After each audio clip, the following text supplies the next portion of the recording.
led you to work out by yourself with no off season, where you're sitting on your mom's couch, wherever you were. I'm talking about that passion. That's what I want you to bring out. Everybody in here has a special story. I need all of you to know that. Even if you don't know everybody, everyone has a special story. Play with that passion today. Bring it home. Let's go. And we hope to have some great stories again this evening at SDCCU Stadium in San Diego. It is week 2 of the Alliance of American Football, where AJ Tarpley and the San Diego Fleet look to get their first win against the visiting Atlanta Legends, also trying to get their first win. We are excited to be in primetime on NFL Network and with you. Thanks for spending your evening with us, along with Maurice Jones-Drew, the former head coach of the Cincinnati Bengals, Marvin Lewis. I'm Andrew Siciliano. This is the final game of week 2, game 8 on season number 1. I think we've had some pretty good football through 2 weeks, guys. Yeah, it's been really exciting, and I think that this weekend to see the offenses finally get foothold. Orlando coming out and scoring a lot of points again. That's exciting, and that's what we want to have. You know, for me, it's all about the development. I think everyone's getting better defensively. Guys are getting better. We saw a pick 6 earlier. You're starting to see guys really pass the test, which is on Saturday or Sunday, from all the hard work throughout the week, guys. And you hope to have people and teams build off last week, build off, as you said, another week of practice, and we have already seen some of that on the field. As mentioned, this is the final game of week number 2. How about Birmingham? The Iron win their second straight at home. They rally with 12 unanswered, beat Salt Lake City 12-9. Rick Neuheisel and the Hotshots are 2-0. They win in Memphis 20-18. In the game earlier today, we have Garrett Gilbert thrown for 393 and a couple of touchdowns, as the Old Ball coach Steve Spurrier is now 2-0. Orlando wins again. These two teams trying to get, as I mentioned, their first win. The head coach in Atlanta. It's been an interesting month for a guy that you know well, Marvin, a guy from your staff with the Bengals, Kevin Coyle. Yeah, Coach Kevin Coyle is making the transition to being the head coach from the defensive coordinator. They've had a lot of change there. It's exciting for him. He's getting an opportunity, and it's a great opportunity. He's taking full advantage of it, really preaching competition. He was initially going to coach the defense. Brad Childress stepped away. Now he is the head coach, and again, he is going with Matt Sims today. Coach? Yeah, Matt Sims has had a lot of experience, 6 years in the National Football League, obviously the son of a former quarterback, the brother of a former quarterback. So for him, this experience that he has had, he's been able to deal with this transition, and let's uplift this football team, offensive football team today. Don't be surprised if we see Aaron Murray. Kevin Coyle said he'd like to work the former Georgia quarterback in at one point, maybe even use both of them in the same game. On the other side of things, Mike Martz once ran the greatest show on turf in San Diego. Maybe we change that to surf. Regardless, they need to get in the end zone this week. Well, I'll tell you this much, Andrew. There's no slack in this offensive playbook. He installed the whole playbook within those 5 weeks. Guys are out here struggling, trying to get things going, but Nelson's done a great job as a quarterback. Philip Nelson going down the fourth quarter, kind of taking control of this team. Coach Mark is confident in him. And guess what? This team is not only going to be tested physically on the field, but mentally as well, because we know, Coach, there's probably about 1,000 or so plays in that playbook, Coach Marks. Yeah, that was really impressive. Right out the chute, they have this horizontal stretching where they got guys all over the field. And again, their offense got derailed last week because they had some penalties and they had some sacks that made negative plays that put them a little bit behind the chains and out of sequence a little bit. Marvin, how about some keys to the game tonight, brought to you by At Home? What do we have? Well, I really think the keys of this football game are for the Atlanta Legends to come out and have positive plays on offense. Matt Sims has got to be deliberate and diligent with the football, on time, and make plays. And then taking a look at the San Diego's we just spoke about. Coach Martz's offense, they've got a lot going on. They did a nice job running the football. They combined the pass, and now Philip Nelson's got to come out and lead this football team to touchdowns. That's what Mike Martz is all about. It's all about touchdowns. We saw some of them earlier, certainly in that San Antonio and Orlando game. We have two teams here that failed to get in the end zone last week. Now, weather may be a factor. It's not heavy rain right now, kind of a little bit of a mist, but with temps in the mid-50s, we could see rain on and off throughout the night. Someone once told me it doesn't rain in Southern California, Coach, so I'm a little disappointed right now. You but gonna I think sing right out of the gate for us? No. I think that was Tupac Shakur who brought that up, at least in the 90s when I was growing up. But I'll tell you this much. it's a great opportunity for these players to showcase what they can do when the weather isn't ideal. You're not in a dome. How will you perform and be able to execute your plays? Morris, we know it never rains on a football field. That's the thing we know here. And so it is. It's a great thing. Both teams trying to get that first victory, and we're going to have a great football game out here tonight. I believe it was Tony, wasn't it? Either way, as you saw on the screen there, both of the quarterbacks are going to be mic'd up. It's one of my favorite things that we've had so far through the first 2 weeks of the Alliance, hearing not only the quarterback at the line, but on the sideline when talking to the coach, making adjustments, making checks at the line as well. And Matt Sims was a guy that did take command. Granted, the offense didn't move the ball much last week, and Atlanta's going to get it here to start the game. San Diego won the toss, but elects to defer. You know, the big thing about that, Andrew, when you defer in this league, not only you get the ball in the second half, but you get it in overtime. If this game should happen to get overtime, then San Diego will have the football.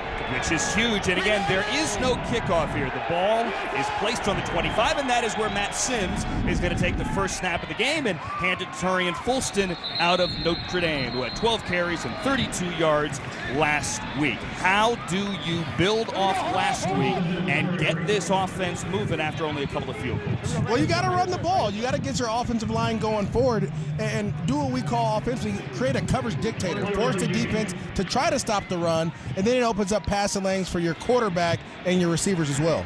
Keep an eye on the two Jones brothers. Malachi Jones, 14. Shontavious Jones, their number 15, as we saw the starting lineups on the bottom of the screen. And again, they run it again. Maurice, they get nothing with Alex Barrett there, 93 in the middle of the line. You know, Alex Barrett has been a productive player for them last week, doing a great job. Was a guy who's had great NFL experience and really is going to earn an opportunity, I feel, to get back and another opportunity in the National Football League. You know, you're running the ball to get into those third and manageables, third and short, third and 2, so that your quarterback doesn't have to face an exotic blitz or coverage. Well, it's 34 here. You saw the San Diego defense there. Ron Brooks, 33, the veteran defensive back, had a pick last week. Sims, hard count. With a 35-second play clock, there's going to be a lot of pace here, and Sims completes that first pass. It is Shontavious Jones, and that's a first down and a gain of 10. I really love this concept. Two guys breaking inside, we call that double slants, but you're pulling coverage out of the way, and you're forcing this inside DB to create space and let the second receiver come in with a nice pitch and catch. Yeah, it's a really good job. Good timing. Ball up on the numbers, so only him or nobody gets an opportunity to make a contested catch there. Greg Dupre on the coverage and the tackle, the former Charger, as Sims now on first down, throws to the outside, and there is absolutely nothing going there. Monte Crockett, the receiver, who did not play last week. They need to get him in open space. Might be the fastest guy in the field. Kendall James, though, blew it up. Yeah, Kendall James, great job out there in coverage. Nice job defeating the block and then going and making a nice open field tackle. I understand the concept of the play, trying to get Crockett into space, but you were running the ball well. Continue to do those things to force this defense to be one-dimensional. It's a loss of 2. Akram Wadley, the former Iowa running back, checks into the game. He's 27. Sims with the completion again, and again it's Shontavious Jones, who now has 2 on the night. Gain of 7. Nice timing throw there by Matt Sims, getting the ball out. And now we have now third down and manageable, 3rd and 4, where we get a great opportunity now where you have an opportunity to take advantage of the defensive football team here. See if they can convert on 3rd down again as they did before. Matt Sims 3 for 3 for 15 yards to start the game. Need midfield to extend this drive. Bug Howard checks into the game, slot to the left. He's wearing 84, the former North Carolina wide receiver. Flag in the backfield. Sims takes a shot, and he throws incomplete over the head of his tight end, Keith Tobridge, out of Louisville, who also wants a flag. So we have a couple flags on the play there, Andrew. Brandon Cruz is our referee today. You may recognize him from the Mountain West. Here we go. From the Big 12 as well. You know, I went back, and as you studied what the San Diego Fleet did on defense last week, Coach Larry Marmia, the defensive coordinator, I mean, this man has just a wealth of defensive coaching experience. And it's just great to see him out there on the field. He and Coach Mike Martz go way back, and it's great to see Coach Martz back out there coaching, or Coach Marmia coaching defense from Coach Martz. As you said, a wealth of experience on both sides, really. Kevin Coyle, the Atlanta coach, head coach, used to be on your staff for 13 years. He has 40 years of experience. Penalty decline. There was actually 2 there. They took the hold. So it is going to be a first down now across midfield as this Atlanta opening drive has chewed up over 3 minutes, and now in San Diego territory. Watching week 2 and the final game of week 2 with the Alliance here. From the 40, toss and an end around. That's Justin Thomas, the former Georgia Tech wide receiver, and he has good speed and gets a first down at a gain of 10.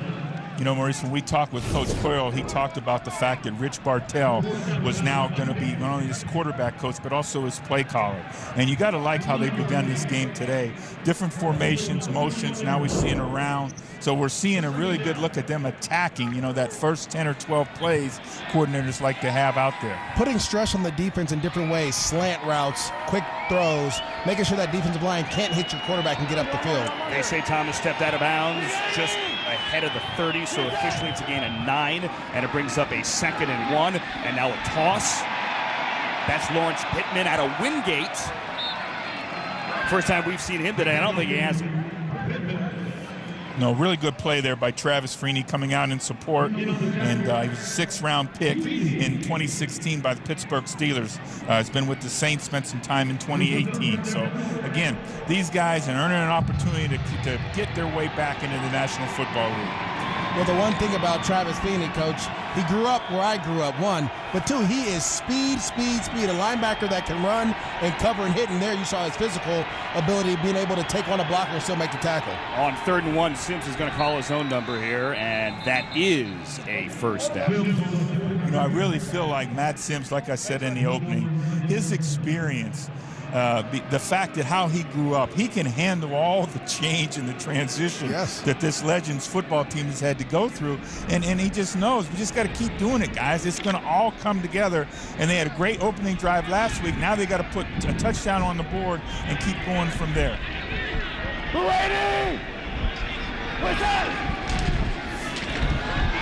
Again, into the wide receiver, and again going nowhere as Barrett with the huge hit on Malachi Jones, the other Jones brother, and a loss of 2. I love the creativity of this offense, but you have to be able to execute, Coach, and that was one of your game plans. Execute. If you're going to hand the end around to the receiver, you got to make sure someone's going to be able to block the defensive end and the receiver can get it in the hole. There's a hole there, but we know receivers, they don't like to go inside. Well, that right side of that defense over there with Alex Barrett is very tough. Yes. And nice job there by Alex. You see him playing off the block, his separation, and going to make the tackle. And it's a loss of 2 officially. Torian Fulston, who had the 2 carries to start the game, checks back in. Sims, low and incomplete to Shontavius Jones at the 20 to bring up 3rd down. This is where you don't want to be, especially in this league where there's so many guys learning. It's only week 2.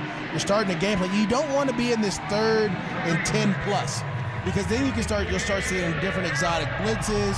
You'll start seeing exotic coverages. Some guys just may go 2-man, and which is 2 safeties deep, and everyone playing man-to-man. That's going to be tough for a young quarterback to be able to fit in those tight windows, fit the ball in those tight windows. Yeah, the previous 3rd downs has been 3rd and 4. Here we go with an extended one here. And they're right on the cusp of that whole field goal range. So let's see what they do here. Need the 18, 2 for 2 on 3rd down conversion so far. Sims to the outside, and they do get it. It's Malachi Jones right at the marker. Did I call that one again too soon? He had the ball over, his feet behind, and they're going to give him the first down. I really think his forward progress was even a better spot than what he got there. Absolutely. And so we'll see about that, when we come back here. Now, Coach, aren't you upset at this? I mean, it's 3rd and 12. Why are you letting them catch the ball at 10 yards and then try to muscle their way through? Great pocket there by the offensive line, but don't you want your DBs a little tighter coverage? We want to get our hands on them. No question. We want to disrupt the timing of the route. That was all a timing throw there. Kendall James on the coverage and the tackle. This is the 12th play of the drive coming up here. It's eaten up already. Over 6 minutes for Atlanta right out of the gate into San Diego territory, and Wadley has that carry on first down for a gain of 3. Well, Andrew, this is what you want to do as an offense that struggled last week. Coach, we were on the phone with Coach Coyle. He was talking about creating explosives and being more consistent. You want to run the ball a little bit, get in rhythm, then take your shots when those opportunities present themselves. But right now, they're doing a great job of just being methodical down the field. Yeah, just like they wrote their script right here now. They just got to keep it up. They got to put it in the end zone. And look for their first touchdown of this young season. Yeah. We know a week ago they were literally the first team to score in Alliance history with a field goal. So we got to finish this off for a touchdown this week. Wadley gets 4 there. Younghoe Koo had a couple of field goals last week. Former Charger kicker. And there we see it, the fewest rushing yards of any AAF team last week. That's not, you can't win games like that, Coach.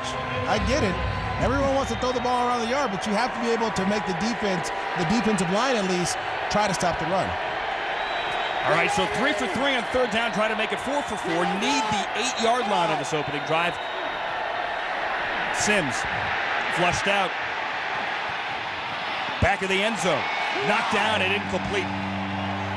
Maurice, we had a little miscommunication there by the Atlanta offense. I think you saw that. The two receivers both in the same area breaking off that right side of the Atlanta offense, and it gave Sims nowhere to go with the football where he had to move to try to create some space. Well, Coach, you played quarterback before. You know that's a cardinal sin in the offense, right? I knew you were going to work that in. But I'll tell you what, 2 guys in the same spot is a no-no. That is the first rule they tell you in the passing game. You have to have spacing and separation to affect defenders all over the field. Yeah, particularly down there in the red zone where everything gets so tight. You want to make sure you displace the field and you have opportunity for the quarterback to make the proper read. So what was your best throw? Screen pass, man. Oh, I hear you. Younghoe Koo, who hit 2 field goals last week from 38 and from 27, hits this one to put Atlanta on the board early. A time-consuming, a productive drive. Atlanta leads early, 3-0 in San Diego. Come on, Carol. Hawaii, nice. Yeah, I'm excited. Finally earned enough rewards points. So jealous. Yeah, I can't wait to get that shave ice. What's shave ice? It's like a Hawaiian snow cone. Why not just say snow cone? I don't know, they call it shave ice. You fly to Hawaii for this. I don't go there for the ice. You saved up your reward points for ice. That's a lot of ice. Okay. Go Rewards credit card from Navy Federal Credit Union. Our members are the mission.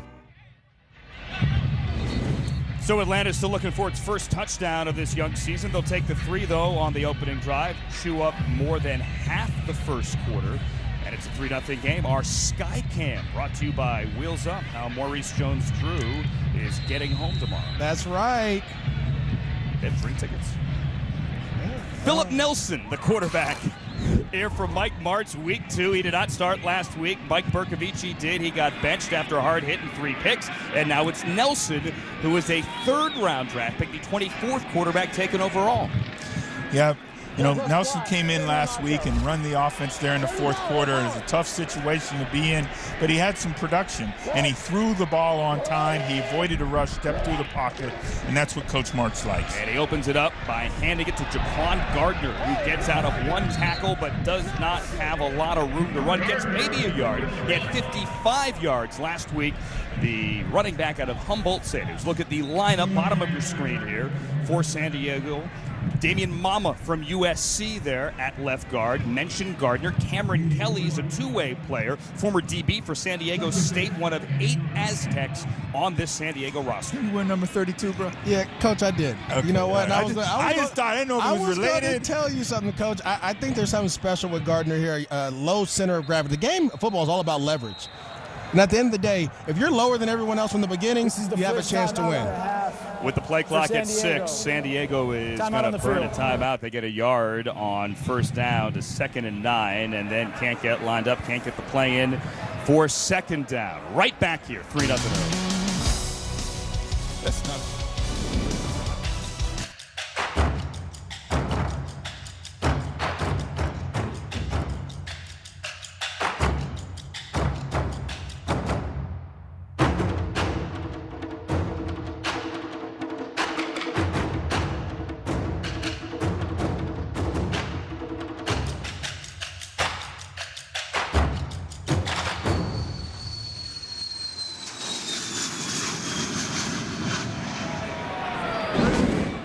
Mike Martz from San Diego, James Madison High School, Mesa College, Former head coach of the Rams, won a Super Bowl as an offensive coordinator, now back at home and coaching.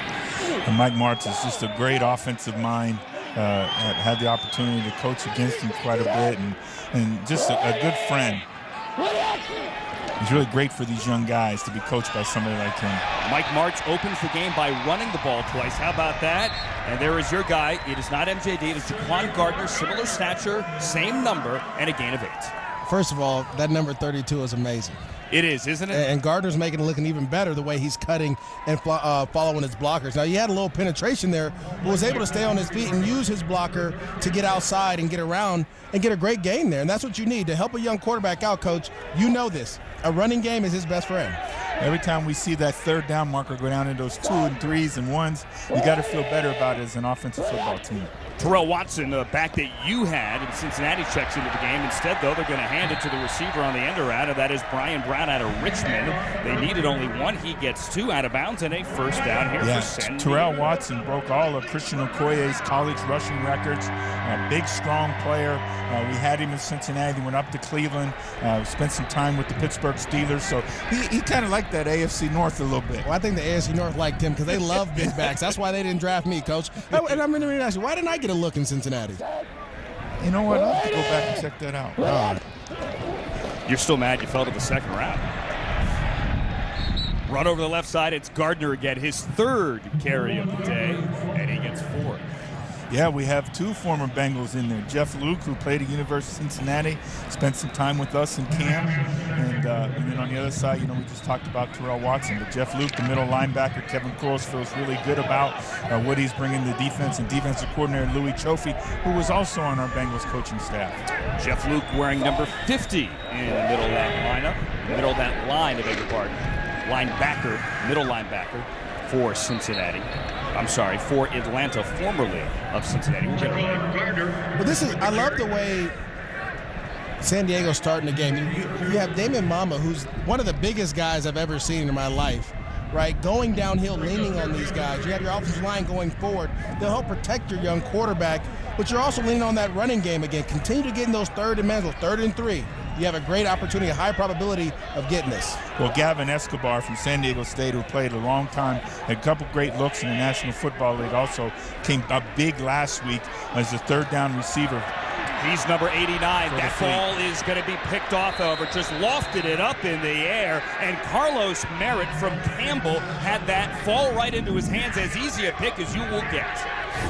You just can't throw the ball up here. All Merritt does here is just slide outside and just wait on the ball. He sees everything play out, slides outside, covers up, and you have a guy streaking right down the middle of the field. It was a blown coverage. Just felt a little pressure there. Well, we talked in the opening about some of the flood concepts that Coach Martz likes in their passing game. And then you saw 4 strong. You had 4 offensive receivers on that right-hand side of the offensive formation attacking the defense. San Diego turned the ball over 3 times, 3 picks last week, plus a muff punt, plus 6 sacks. Here's the first turnover of the day, and Sims gets it back, sudden change, and fires a rocket to Monte Crockett on the sideline for 25. Andrew, Maurice and I get excited after we see a turnover, when that offense comes out and strikes fast and they throw the ball down the field. We like that, Maurice usually likes to run it first, but I say you take the shot early. Yeah, I always like to give them something they're not ready for, then take the shot on 2nd down. But Sims here with a great throw right to the body of his receiver. No hard catch. He can get 2 feet in. Doesn't even have to do the Tony toe tap. Just get 2 feet in and get out of bounds. Good job, Crockett, getting those 2 feet down. The toe drag, if you will. Swag, perhaps, and he gets it into the red zone inside the 19-yard line for Sims as he takes a shot up the seam. It's caught. It is a touchdown for Malachi Jones. Fuck yeah! 15-yard score, and Atlanta's first touchdown of the year. But when you throw those type of passes between the corner and the safety, it has to hit the receiver square in the number so he can be big enough to handle the ball. If you throw it low, it's going to be a tough hit there. Sims just puts the ball right where it needs to be. His receiver makes a really good catch here and takes the contact. All the offensive coaches I've ever been around always talk about put it up on his eyes. And you see a great job by Matt Sims there, putting it up on Malachi Jones's eyes. And he does a nice job making the contested catch here. Took a hit from Bowler and held on. In the alliance, you must go for 2. So Wadley is in the backfield now. And Sims flips it. That ball is loose. And that's a failed try. Incomplete pass. Really on the field was an incomplete forward pass. The two-point conversion is no good. But they'll take the 6. They'll take the touchdown for Atlanta. Their first of the season and a 9-0 lead.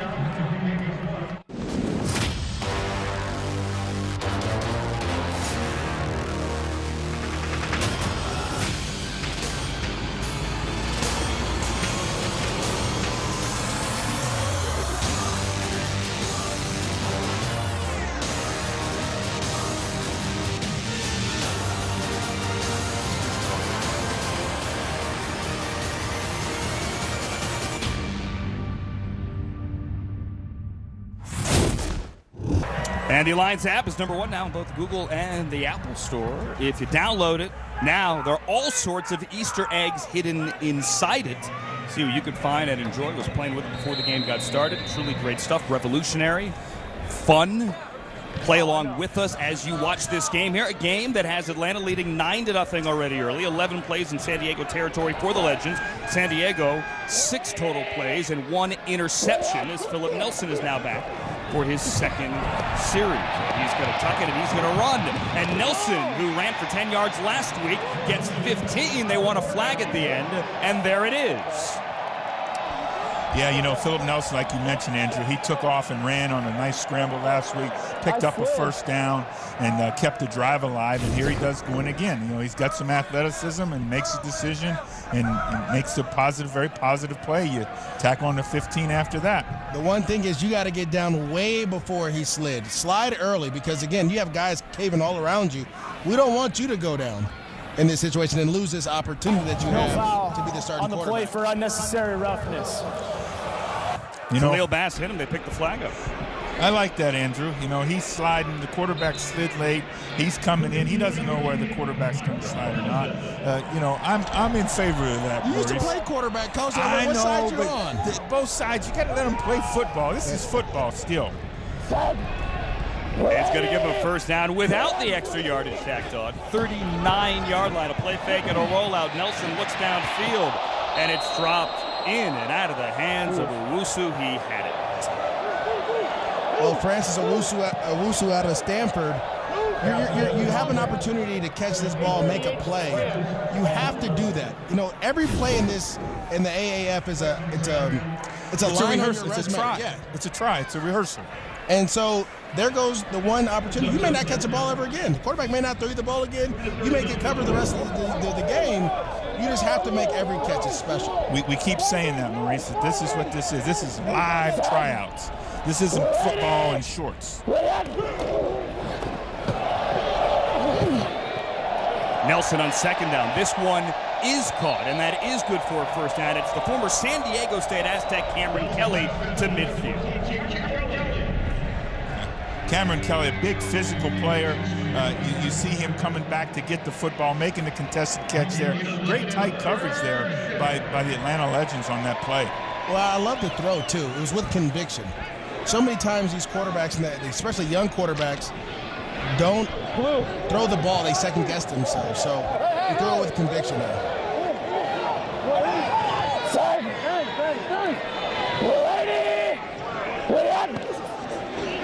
First down midfield.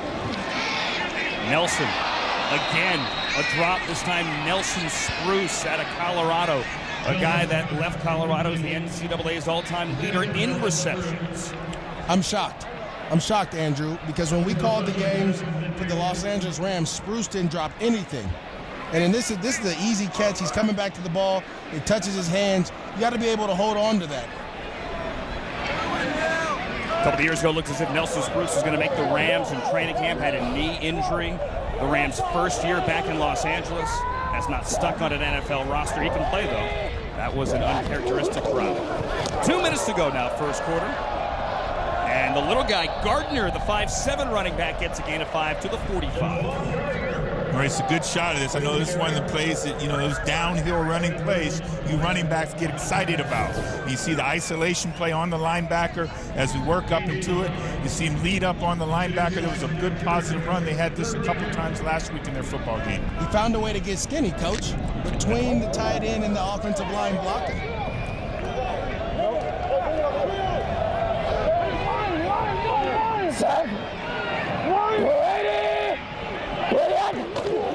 It was Escobar who had the block to clear the way on the run. Escobar now lines up wide. That one's incomplete, and there is the flag intended for Brian Brown. Good job, y'all. Good job. The DB's out there getting a little handsy, Coach. Holding defense, number 22, 5 yards from the previous spot. Automatic first down. They're going to get Dwayne Hollis. We're going to see it here. They're going to run what we call an angle route. You just get a little handsy in there. You got to let him go. If he crosses your face, he crosses your face. But you can't grab that upfield shoulder and try to pull to stay to your leverage. We see a lot more Dwayne Hollis today with Duran Grant, the former Ohio State defensive back and the former Pittsburgh Steeler, inactive with a groin injury. Had a good game last week. There's Dantes Ford in motion on first down for Nelson. Dumps it over the top, and there is Gavin Escobar. He has a first down inside the 30, down to the 25, tackled by Desmond Lawrence at a gain of 15. I remember playing the Dallas Cowboys and Gavin Escobar being that second tight end to Jason Witten, a big body guy who can catch and run the ball. We'd love to see him use him a little bit more. Interference, offense, number 12, 10 yards from the previous spot. Now we see why he was so wide open. Dantes Ford called for offensive pass interference. It was a little more than a rub here. You have your receiver's going to come in and pick off this guy here. Just a little more of a rub, Coach. That's all. It wasn't no harm, no foul. You gotta turn around and show yourself to the quarterback. Act like you're trying to do something. Gavin Escobar, though, has great ability, great receiver of the football. We had him in Cincinnati and worked out a couple of times. You got to like his athleticism. It's now 1st and 20. They back him up to midfield. That one's caught by Kelly. Not a lot of room to run. Jeff Luke is there, as is Khalil Bass, 52, the other linebacker. Gain of 6. When you get into these long down and distances, second and long, third and long, you're allowing this front four for Atlanta, the Atlanta Legends, to get after you a little bit, and that's tough for any offensive line. It really is, and what the Atlanta Legends have to do is they have to mount some kind of pass rush today.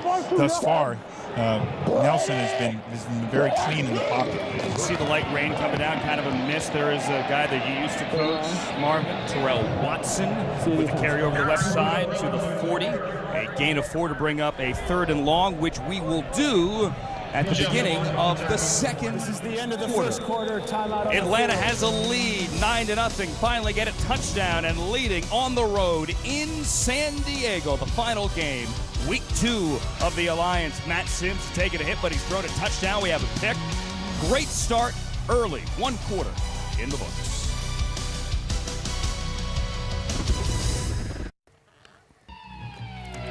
Nine 0 Atlanta over the San Diego Fleet after 1 quarter. Welcome into the Alliance All Access Studios.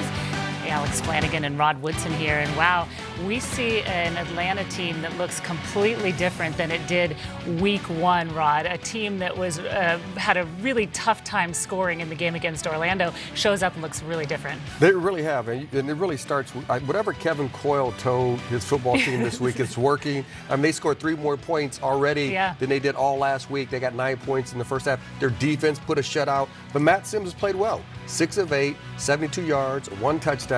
And if you can get your quarterback to play good in every single league, you have opportunity to win football games. Is Matt Sims one of those guys? I mean, he hadn't played football for a long time. Is he one of those guys that's getting warmed up?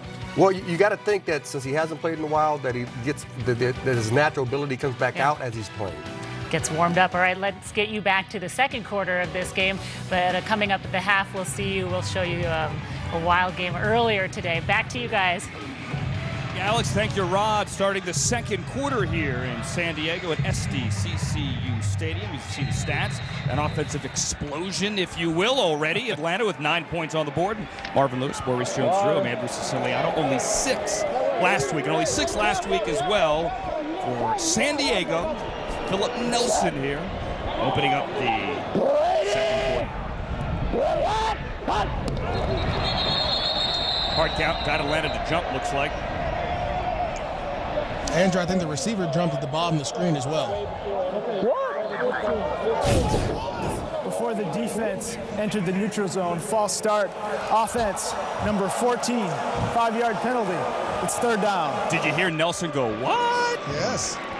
That's one of the things as a coach, either side of the football, Maurice, those mental errors like that just drive you crazy, and they make it hard on you. Now we got a second down and have an opportunity here where they're moving the football, and now we're backed up a little bit. So it's a 3rd and 15 as the rain is really coming down. Now they need the 30. Nelson takes a deep drop. And throws it into traffic, and he almost got it picked off. Almost had it picked off. Wanted Nelson Spruce, Dwayne Hollis, and Ed Reynolds, the former Browns and Eagles safety, were there. Well, Nelson Spruce here needs to be able to catch his ball. He ends up squeaking through the 2 defenders. He does a good job of getting open. You just have to come down with it. Everybody misses the ball. It hits you right in the hands.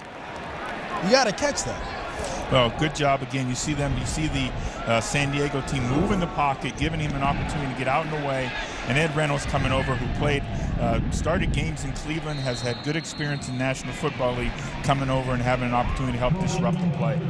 Fair catch there on the Sam Irwin-Hill punt. The NFL Combine's right around the corner. The next generation of NFL stars are ready to make a name for themselves at this year's NFL Scouting Combine. Only NFL Network is there live for you. Complete coverage, wall-to-wall of the 2019 NFL Scouting Combine starts Friday, March 1st, only right here on NFL Network. Matt Sims, a guy that went to the Combine, and you mentioned the layoff. Alex did.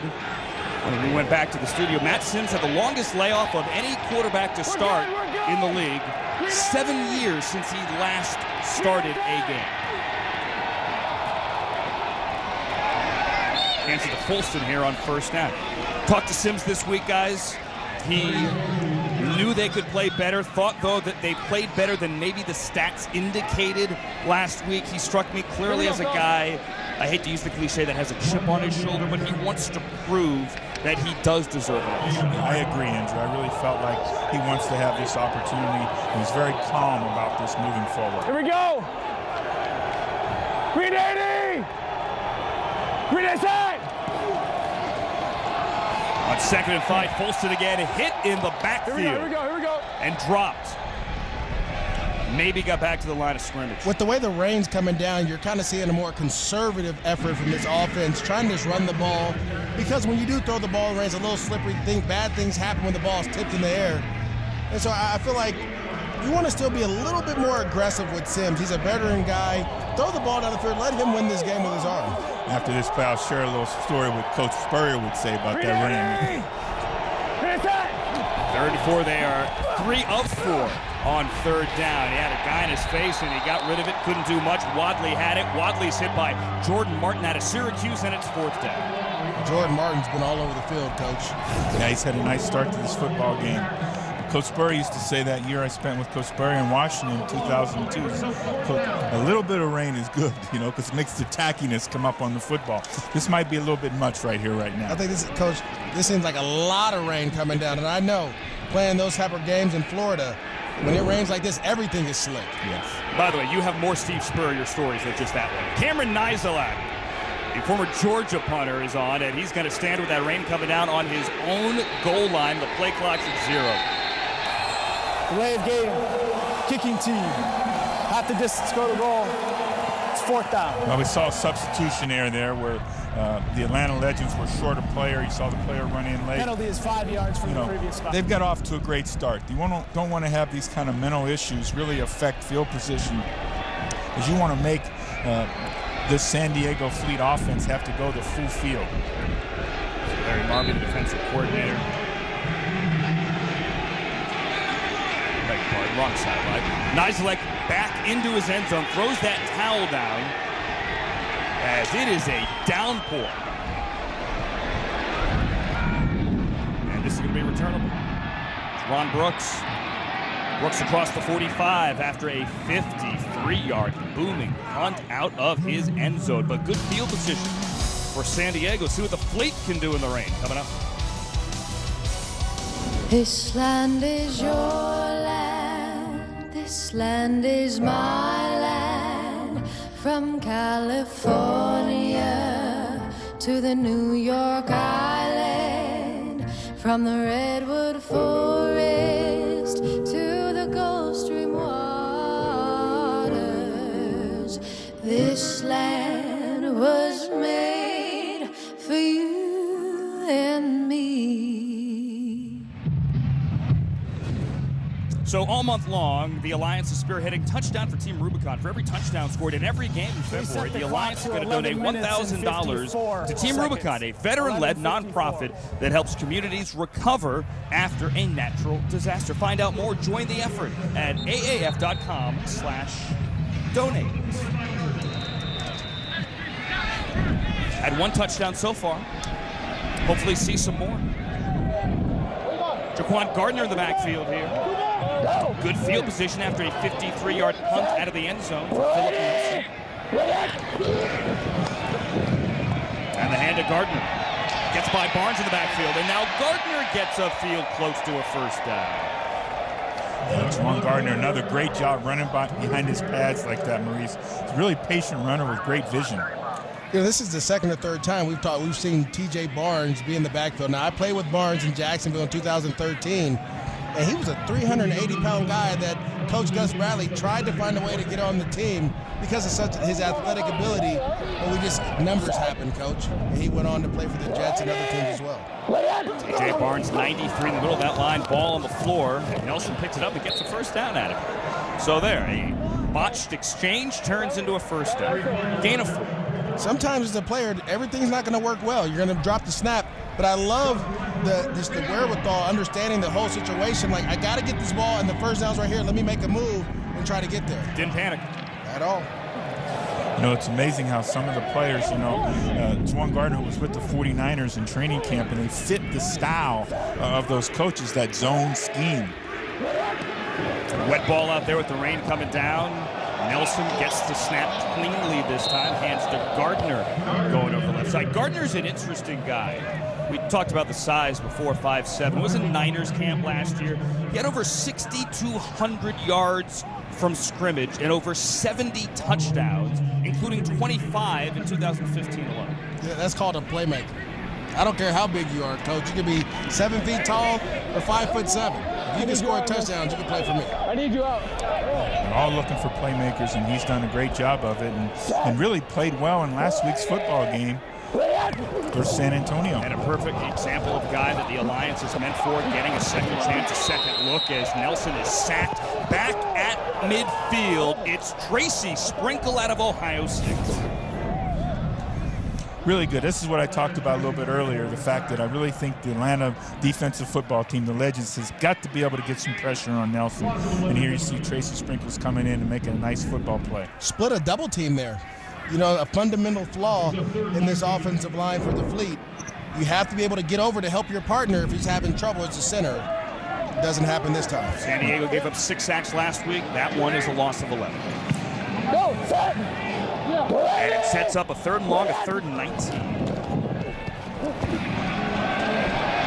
Nelson with the short one, and with the wet conditions, we're going to see a lot of that today. Dontez Ford dropped it, and that is notable because if you go to the preseason game and last week, he had caught everything thrown to him. 15 out of 15, but that's the 3rd San Diego drop today.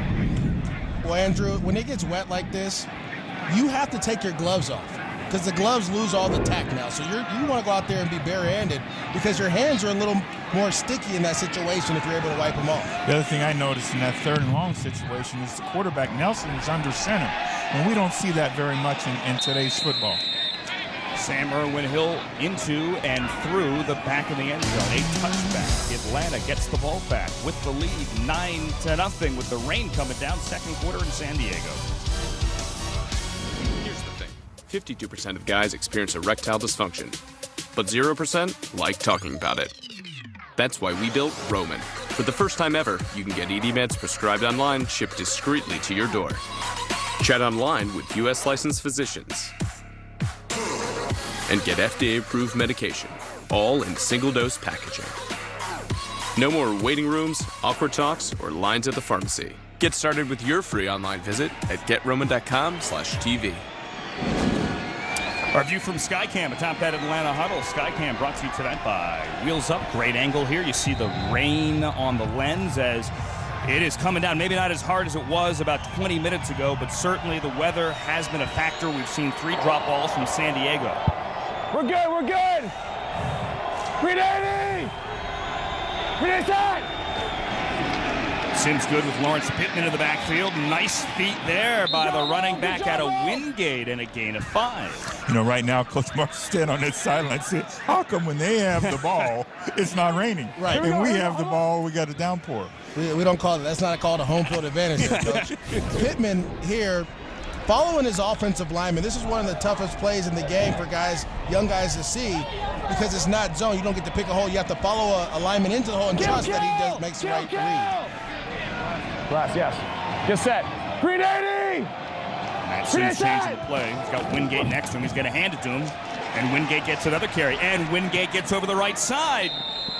And his body slammed out of bounds. He's close to another first down as he's thrown down by the linebacker, Eric Pinkins. They give him the first down and a gain of 5. There's your guy Pinkins again. All right, they gave him the first down, and great job there picking it up, and great running again. Patience behind the blocking, so important that we see that from these runners. Well, Fred Burden does something that we rarely see in the NFL. The center, number 64, snaps the ball, then pulls out in front and leads the running back through the hole.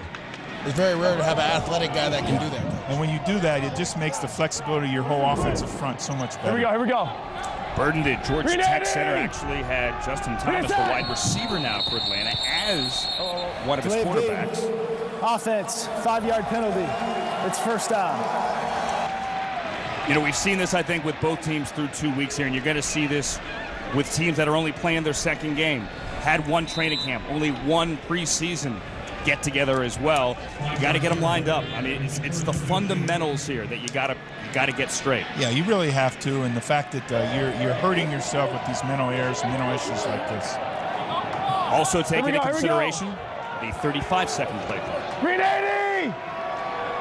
380! On 1st and 15, Wadley out of the backfield. Got a block from his tight end, and maybe back to the original line of scrimmage. The safety, Ryan Moeller there. The linebacker, Travis Feeney, wearing 41, a gain of 6. Well, there goes Travis Feeney showing that speed that we talked about earlier, flashing, flying around the field. That's why he was drafted to Pittsburgh. That's why he excelled at the University of Washington as well. And with the spread offenses and how offensive football teams are spreading the field now, guys with that kind of athleticism, they're at a premium to play on defense right now. Travis Feeney never played in a regular season game. Ran a 4.5, though, at the combine. 380! As a linebacker. 380! Also drafted by the A's, Major League Baseball. Sims tries to set up. Atlanta sniffs that one out. Wadley. Well, you know, we're getting to listen to Matt Sims, and we know how much the quarterback is called upon to direct traffic, get everybody lined up and everything. Well, Matt Sims is having to work overtime out here today to get these guys going with this Legends offensive team. Again, setting up a screen, that takes years to do. You have to do it consistently for a couple months in order to get what you want out of the running back there. He's telling him to turn in, but he doesn't know what he's doing.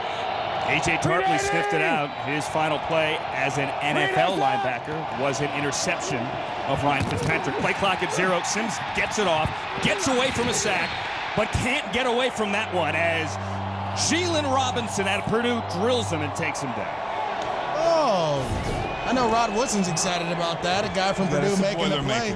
Yeah, got him a Boilermaker here. Really good job of staying with it, though. And that's part of getting sacks, is not giving up on the play. Continue to rush, being relentless with your rush. That's what you see here. Jalen Robinson, the son of Glenn Big Dog Robinson, the former first overall pick in the NBA draft. He wore 13, his dad's basketball number at Purdue, wearing 98 here. Well, so much you want to tell that quarterback. Once you avoid, don't make a bad play worse. Go on and tuck the ball, and let's make it as positive we can protecting the football. Nizilik on the punt, and Brooks is going to take it to the 28. Nowhere to go, hemmed in, and brought down inside the 25-yard line. One of the exciting new features in the Alliance, guys, in the first season is the fresh new look. I love the San Diego uniform. Not to take away, by the way, from the Atlanta uniform, but I love this color scheme right here. They're developed and they are provided between the Alliance and Starter. New era. Like the helmet.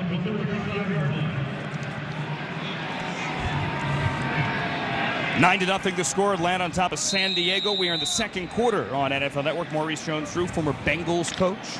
Marvin Lewis, I'm Andrew Siciliano.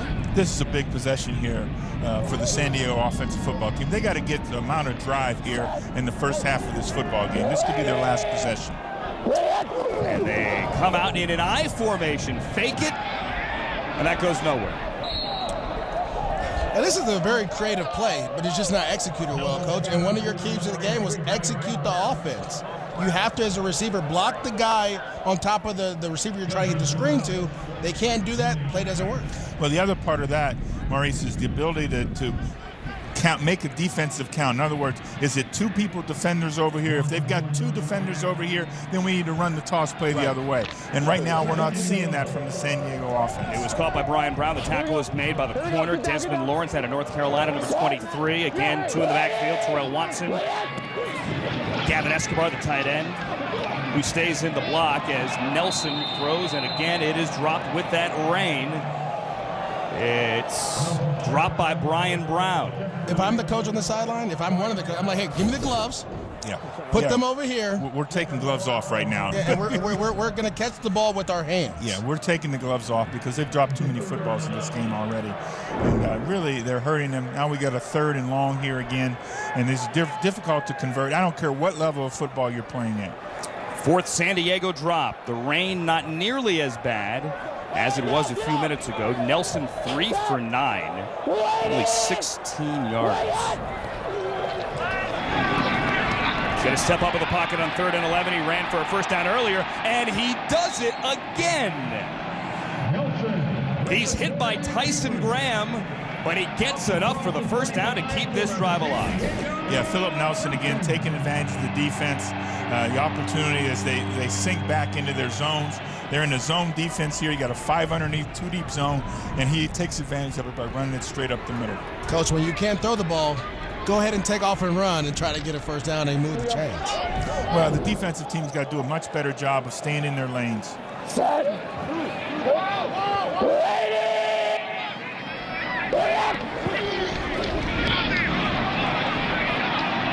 Back to Gardner on the ground. Leaves his feet, gets maybe 2 yards over the right side. Coming up on 3.5 remaining here in the second quarter. Atlanta on top of San Diego, 9-0. They're not getting a good enough down block by their offensive linemen and tight ends to get the edge. When you run what we call a toss sweep, you want guys blocking down and guys pulling around. As a running back, when you see everyone running flat and no one going forward, you know you're in trouble. 85 there, Marcus Baugh, the former Ohio State tight end. And again out of the eye, March used this a lot last week. Nelson throws low and throws incomplete. He wanted Baugh and was at his feet at the 40. It's a lot of contact there, Coach. Yeah, you know, it's a lot of contact. Both players, though, have an opportunity to go for the football. Marcus Baugh is a really good athlete. You always see a little grab there at the top of the route there, Maurice. A little grab, Coach. Hold on. Come on now. What side are you on? We're supposed to be on the same side here. We're looking at the same. That was a hold. That was a hold. Tyson grab Ed Reynolds there. So Nelson was incomplete on 3rd and 15, incomplete on 3rd and 19. Scrambling, got 12 on 3rd and 11. This is 3rd and 9, and he's going to let it go down the left sideline. And it's complete to Nelson Spruce for a first down. Really good route there by Spruce. Finding a way to get around the DB, getting his hands off him, and going up and catching the ball. This is what you're looking for. Spruce is here in the slot, runs what we call a swirl route, gets up and around, catches the ball, and get out of harm's way, Coach. He did a nice job, and the great thing by Philip Nelson is stepping up away from the pressure. They're reaching out. He's able to get his shoulder through him and delivers a really good football. For a gain of 29, he got behind Merritt. Reynolds eventually the safety over there to make the tackle, force him out of bounds, and they're inside the 25-yard line now. The longest play of the day for San Diego. Nelson's under pressure, though, this time. He kind of slings it, twisting his body back the other way, and he's lucky that didn't get incomplete, or picked off, beg your pardon. Well, it started off really bad as well, where he's stumbling out of the center, too. So he tried to gain his composure, but then the pressure's coming. Yeah, the timing all got thrown off. Now, this is a big second down here. 2nd and 10. They've got the ball down here in the red zone. They're on the verge of getting points here, and they want to get a touchdown before halftime. Right before the 2-minute warning here. San Diego will get the ball to start the third quarter. Keep that in mind. Need 14 for a new set of downs, and on the delay, that's Watson up the middle. The former Bengal across the 20, and that should take us to the 2-minute warning. So San Diego in the red zone now, trying to get the first points of the board on the game for the Fleet. Down 9-0 with 1. This is the 2-minute warning. Time to go on the field. In the quarter. They ran that one in. We're family. We'd do anything for each other. But this time, those bonds were definitely tested. Frog leg for my baby brother. Don't frogs have, like, 2 legs? So they should have 2 of these? Since I'm active duty and she's family, I was able to set my sister up with a sweet membership from Navy Federal. If you hold it closer, it looks bigger. Eat your food. My big sis likes to make tiny food, and I'm okay with that. Navy Federal Credit Union. Our members are the mission. For the first time in the history of pro sports, here's the app as fast as every player in the game. The Alliance app delivers revolutionary technology, real-time play-by-play gaming, instant interactivity. Truly a game changer. Get the Alliance app today. Live predictive gaming at full speed. Call the plays. Unprecedented and at your fingertips. Available on the App Store and Google Play. I was using that app earlier here. The app is #1. The Alliance app is in both the Google and the Apple app stores. If you download it now, there are all sorts of Easter eggs hidden inside the app. See what you can find out and enjoy. I think Kevin Coyle has it as well. See if his defense can make a stand here, as this is an 8-play drive already in the first play, guys, in the red zone for San Diego today. Andrew, you saw Coach Coyle out there trying to get some last-minute coaching done there. And the official had to shoo him back off the field. First time he has been a head coach, finally, 40 years in to his career. The clock should be at 2 minutes.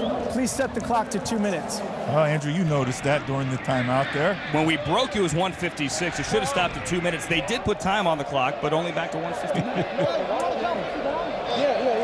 I think it's the clock operator's first day. Yeah. First professional football game in San Diego in 777 days. It's good. Chargers last game, January 1st, 2017. I counted them all myself. Brian Brown in motion on 3rd and 5 again. Nelson can't get the exchange. He falls on it. They'll have a chance at a field goal, but the second time today, Nelson backed away from center without the football. Yeah, Atlanta really should take a timeout here so to preserve some time, so they have an opportunity. They've got all 3 timeouts left here. I've talked to both quarterbacks and centers. It's so much harder to snap the ball with a guy right over you, because you have to snap it and try to fire your hands. And as a quarterback, you're trying to get out of there. This is the first time out of the just in case you get a little pressure. Please set the clock to 1 minute and 44 seconds. The other part of that is that Number if you both 69 notice, is eligible. quarterback Philip Nelson was under center again. So there is something to this. For some reason now, the San Diego on these 3rd downs has been under center. Stay tuned, coming up at the half. Alliance All Access halftime. Alex Flanagan, Ron Woodson, Terrell Davis, Cynthia Freeland. Wild finish earlier in San Antonio. And the best of Alliance Wired. Yeah, that Orlando-San Antonio game, boy, you had to stay tuned. You took your eyes off the TV. Somebody scored. It's going to be a 41-yard field goal try for the former San Diego State Aztec, Donnie Hagman.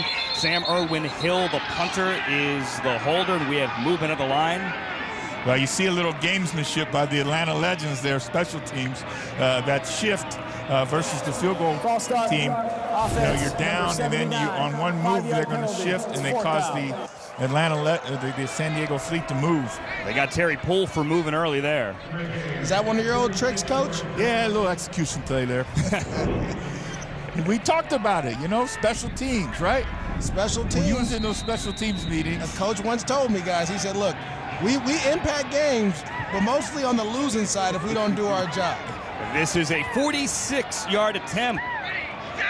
Hagman hit from 47 last week. This one is got it good, just inside the left upright. A 46-yard field goal, his third in 2 games. San Diego still is not in the end zone, but they'll take the 3 to get to within 6. Well, let's feel good about it, okay? We said about it when they got the ball with, 5 minutes to go, that they needed to drive and get some points. So we got to feel good about things. They did a nice job driving the football. They don't get the touchdown, but they're getting the ball coming out in the second half, and you got to really feel good about that. It's all about going into halftime with momentum. And feeling positive about things. They've got 2 timeouts. Let's see what they do. If Atlanta comes out and wants to throw it around, they can stop them. They got an opportunity for the ball back again.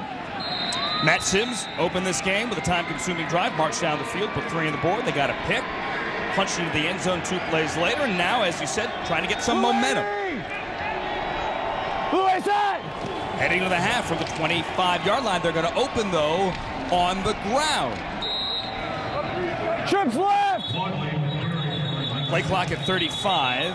Trips left. Keep that in mind as Wadley gets 2. Time out of the half for San Diego. Yeah. 132. Please put 132 on the game clock. 132. All right, so San Diego, Mike Martz is going to call timeout here. Second timeout for San Diego. Marvin Lewis, Maurice Jones-Drew. I'm Andrew Siciliano. Interesting to see the use of timeouts here, as we saw San Diego just took one, but this is a chance here for Matt Sims, who opened the game well in the first quarter, to, as we said, get some momentum, see if they can get a second touchdown. I really like Coach Martz's aggressiveness here, using the timeout. Atlanta comes out, it's going to run the football, try to take it down, because they're feeling good about things, and Coach Martz wants the ball back, another opportunity to score before halftime. Or you're on the road, you want to make sure that you try to limit exposure to that home team, because they can get momentum, and if they get going, Coach, we know Coach Mike Martz's offense can put up some points. Gain of 2 from Wadley. It's now a 2nd and 8. San Diego now with only 1 timeout. To the flat, it's Wadley again, and he's going to get out of bounds to stop the clock at 1:27. Gain of 2. Martin and Michael are there, both with NFL experience. Well, now it's decision time. Minute 27 on the clock. San Diego has 1 timeout left. The Atlanta, do we 3rd and 6? Do we go forward and let's try and convert this? And I think the offensive team, Coach Coyle, will give him the freedom to go ahead and try and convert this. They've done a nice job on 3rd down thus far in this football game. They're 3 for 6 on 3rd down. Need the 35-yard line. Sims caught. Malachi Jones right at the marker. And they're going to give him the first down. I think it was a good spot there. I think his progress, again, was ahead of the line to gain. Malachi Jones is catching the ball with his hands, extending the drive. Has 2 third down conversions and a touchdown. Malachi Jones with that one. Wadley out of the backfield. Wadley makes one man miss, makes Pimpkins miss, and then gets out of bounds. So picked up a couple of extra yards and stopped the clock at 1:01. Smart move there, Maurice. He conserves the time, makes the guy miss, gains 4 more yards, and conserves the timeout. Well, Coach, we know the defenders on the other side are smart, too. They know you're trying to get to the sideline. So you stop and make one guy miss, and then you get back outside, gain some yardage, help your offense out. And get 6. Blue 80! Blue 87! 2nd and 4. Sims up the seam. Ball up in the air and picked off by Moeller. His 2nd pick of the season. Had one last week. And here he gives San Diego a shot with 51 seconds left in the 2nd quarter. Tips and overthrows. Tips and overthrows. They go into cover 3. Your quarter does a good job of playing over number 2. Popping the ball up, and safety right there. Johnny on the spot again. We know that ball never seems to find the ground.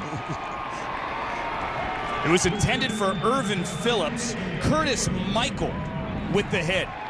Yeah, disruption there at the point. Got to come down and make the play, though. And the 2nd turnover in our game today. 2 interceptions, 1 for each side. And now Nelson has it inside of 50 seconds to go. 1 timeout, and he almost gets that picked off. One at Owusu. Reynolds deflected it.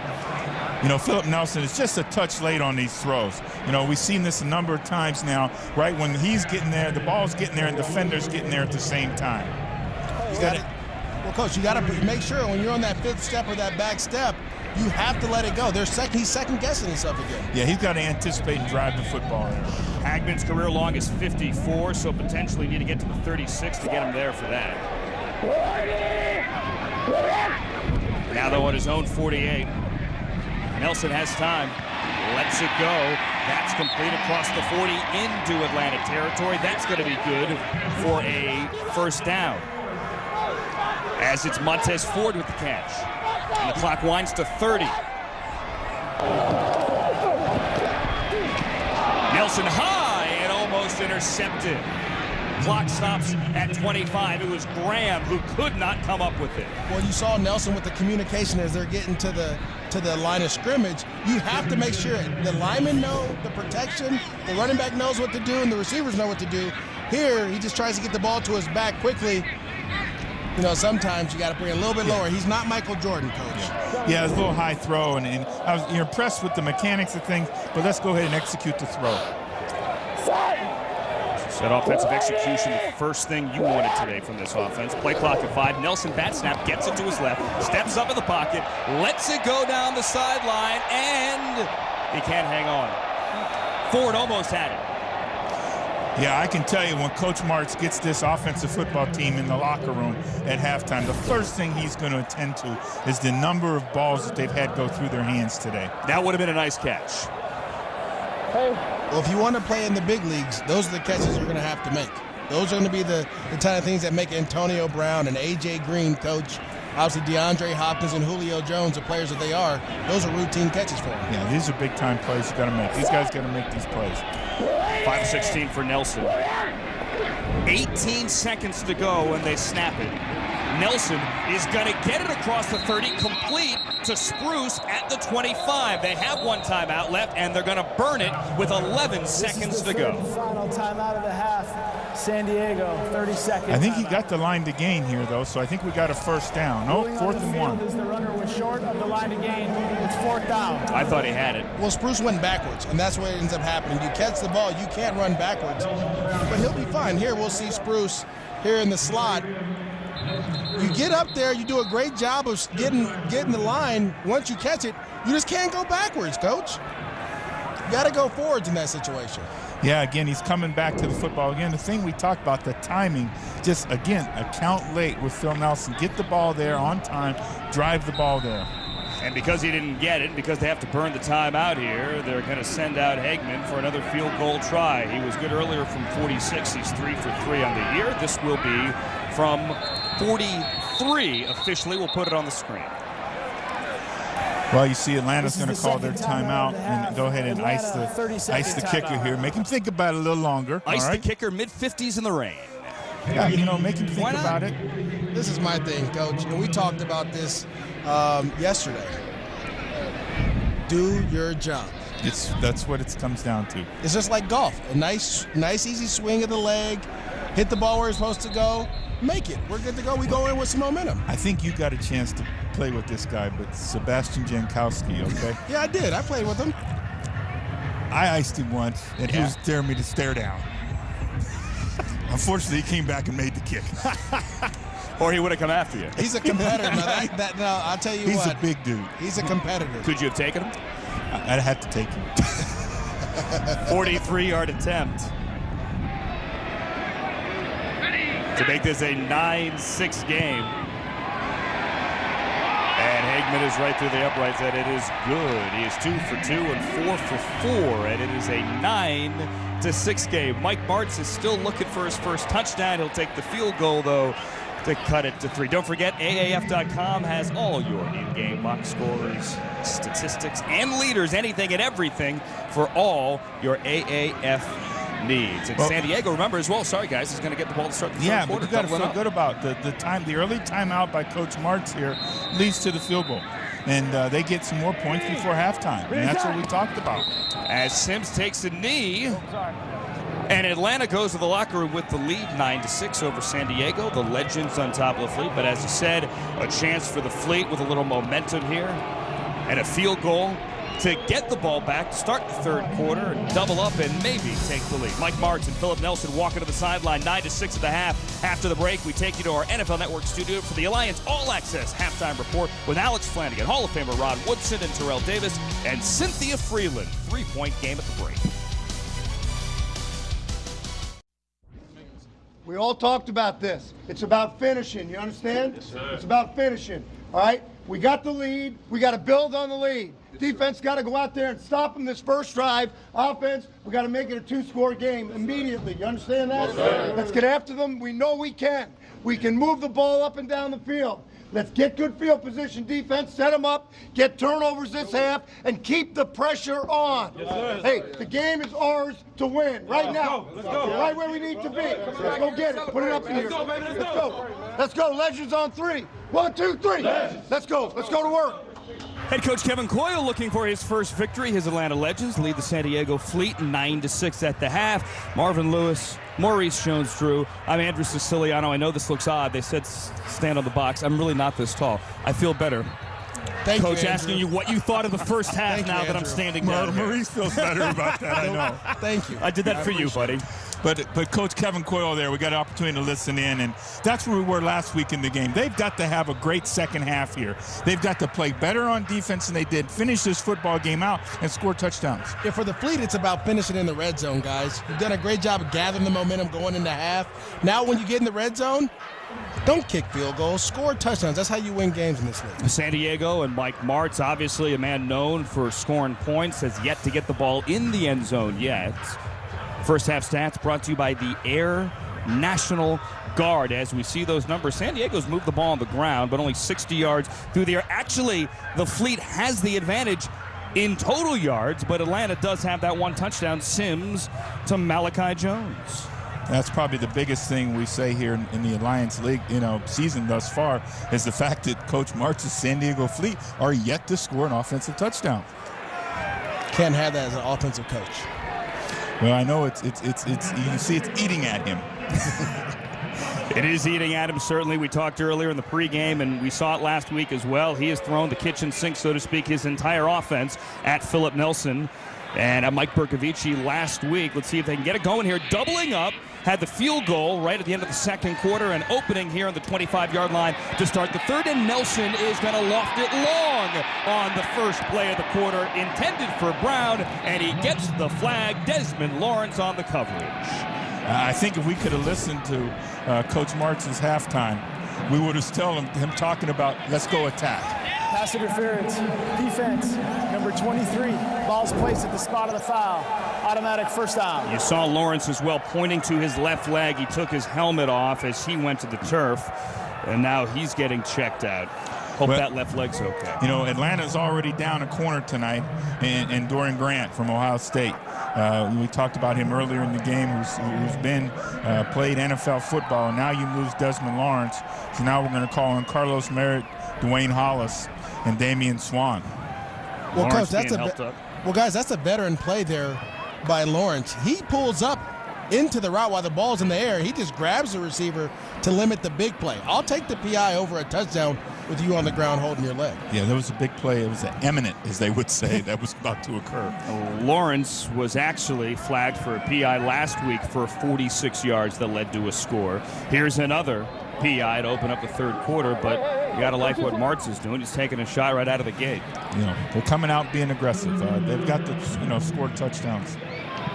Or get a 31-yard PI, they'll take that as well. Well, that's what you want to do is the quarterback get the ball up in the air. It's us or we get PI. Stretch the field, which is what Nelson did there. Started at Minnesota, ended up in East Carolina, here now with the Fleet. Escobar shifts to the left of the line, the tight end 89, the former Cowboy. And Nelson throws complete to Escobar, who goes airborne. And he gets a first down to the 30 and a gain of 13. We saw this play run earlier where they got called for the offensive PI, and they come back with the same combination. Really good job by the wide receiver, not running into the defender this time. And then Escobar showing that run after the catch, that athletic ability, hurdling a defender. Yeah. We've talked about Escobar and his ability to really be a great receiver in the NFL. The 47th overall pick back in 2013 with the Cowboys. Nelson now takes a shot down the left side, and that one is caught by Brown inside the 5. It looks like Coach Mark is starting to feel it a little bit. He's calling these double moves. Here you're going to have a curl and go, which you really like. Prior to the pass, holding, defense, number 23. This penalty is declined. Result of the play is a first down. It's a gain of 26. Well, excuse me, it was an out and up by the slot receiver, but still the quarterback puts the ball in play, lets the receiver make a play on it. You get a little holding, a little PI as well. That's what you want to do. At the end of the day, Maurice, it works the same way. It's just great execution of the route, and this is as effective as a double move. 31-yard penalty, a 26-yard completion, and now the former Bengal, the guy Marvin Lewis, Coach Terrell Watson dots the I from the 5. And Nelson rolls out. Makes one man miss. Not going to make Ed Reynolds miss, though. Hit in the backfield, a loss of 2. Yeah, we had a little miscommunication on the play there. I think the quarterback in the backfield got confused a little bit. Yeah, it looks like the quarterback's supposed to go to the left. He goes to the right. Again, when you put your whole playbook in, it's the little things that happen where guys get confused. The Jew Corey Griffin, the Georgia Tech defensive back, 41. Nice play by Ed Reynolds in the open field there. Reynolds, the son of a former NFL linebacker, league executive. They same bats. This is the first time out of the half for Atlanta. You know, Coach Mike Martz spoke a lot about Philip Nelson. He had the opportunity to coach him in the NFLPA All-Star game. Philip Nelson was the MVP. He's not Mike Martz's MVP right this second, though. What was that noise Mike was making there? He was enunciating the word cat. Mike Martz, who actually went on a first date at this stadium with his wife, Julie. Wow. That's good. That's a deep dive there, Andrew. He went on a first date with his wife, Julie, at this stadium. Ended up getting married. Stadium's good luck then. Looking for a win in the home opener here.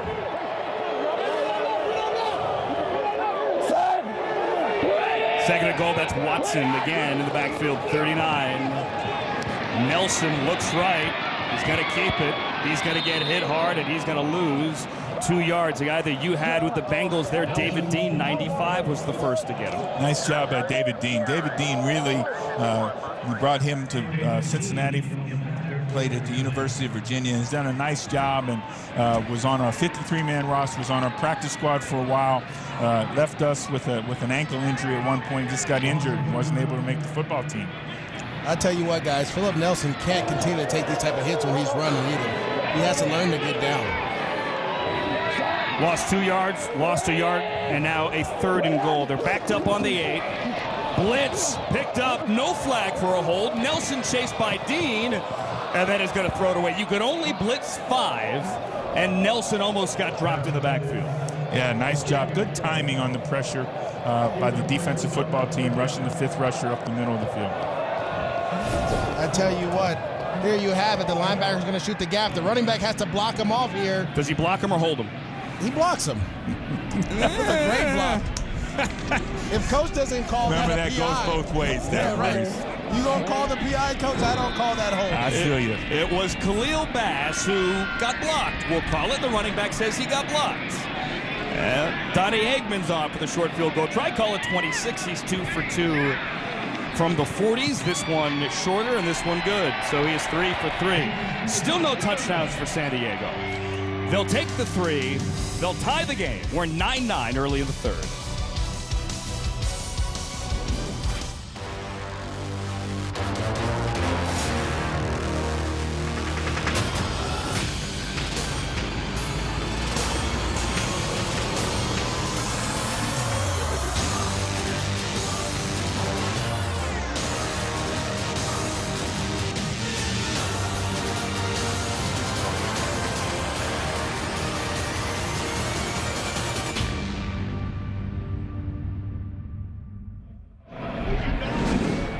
Our Skycam brought to you by Wheels Up. You saw Philip Nelson there on the sideline leading his team to another field goal. Field goal at the end of the second quarter. Field goal beginning the third quarter. Yeah, no, it's Three okay. consecutive field goal drives, and we're tied at 9. Matt Sims back with the ball for Atlanta.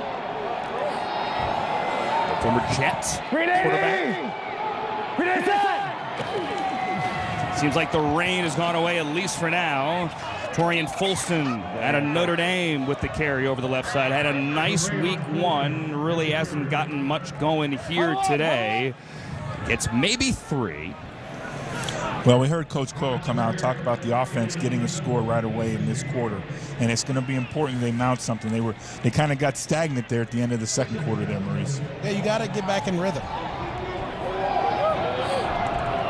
Matt Sims certainly an improvement over last week, 12 of 15 tonight. And hands to Fulston on the draw over the right side. Maybe 4 more. Did that ball come out? He was down. Sets up third and around 3. On our call with Coach Coyle, he talked about establishing the run and finding a way to get back to it, because he knew that was going to help this offense going and get this young quarterback going. And it seems like they're doing better. Obviously, they have 9 points. They're moving the ball a little bit better. They're doing some things that he's liking. Yes. He's got to keep that up. Yeah, these 3rd and 3s are much more manageable than his 3rd and 9s and 10s. Wadley checks into the game, 27 there on Sims' right hip. As we watch from up top on Skycam, Matt Sims fires complete to Shontavious Jones for a first down as Sims opens this game now 13 of 15. Well, you got to really like the timing of this football play. The exact thing, the timing of the ball, Sims releasing the football as the receiver's making his break and up tight on his eyes. How difficult is timing on bang-bang plays like this when you're a new team? Extremely difficult. Again, operating out of the shotgun fake by Alex Barrett. Well, this is the thing. Timing, when you're doing those type of things, the receiver has to get off the ball first, and then you catch it there. Here on the play action, though, you have to sell it a little bit more with the running back so the DN can commit. Matt Sims pulls it out too quick, pulls out his belly. All of a sudden, the DN retraces and gets right back in your face. Have a little patience and timing with it. The same things we keep talking about. The fiery Matt Sims.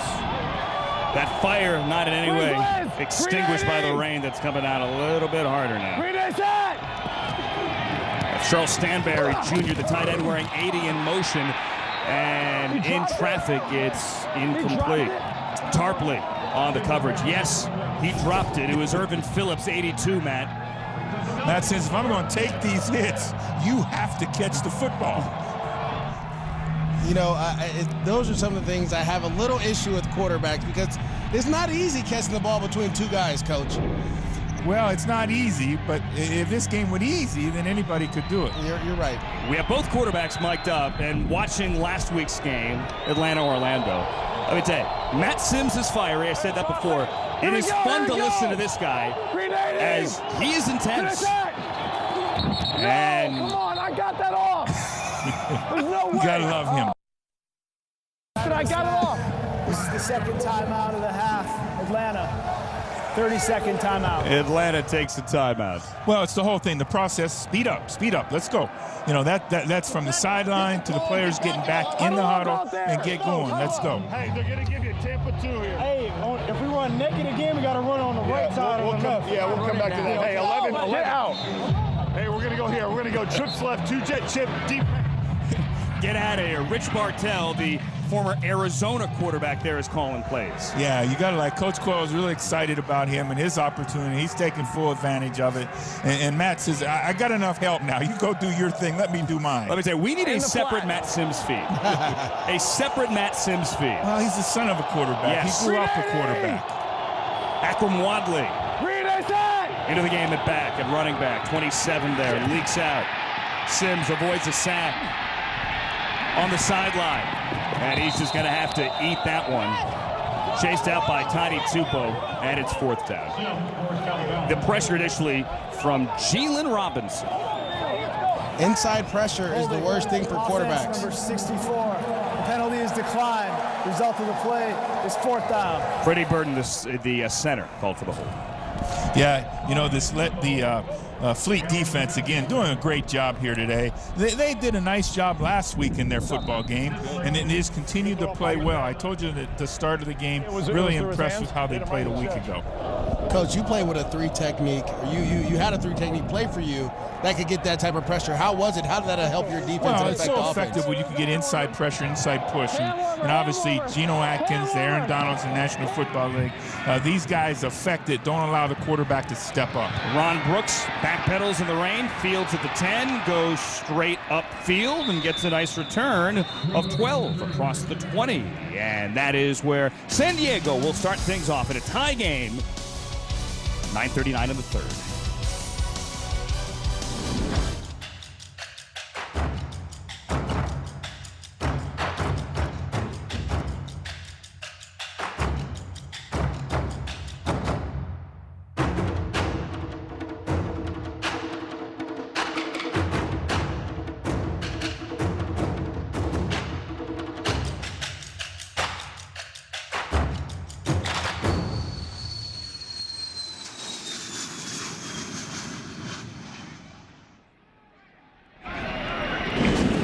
As Philip Nelson checks back in a tie game in a rainstorm here in San Diego. Let's take a look at the quarterbacks. Tonight's quarterback comparison is brought to you by Navy Federal Credit Union. Only 8 completions for Nelson, but he's led him to 3 field goals.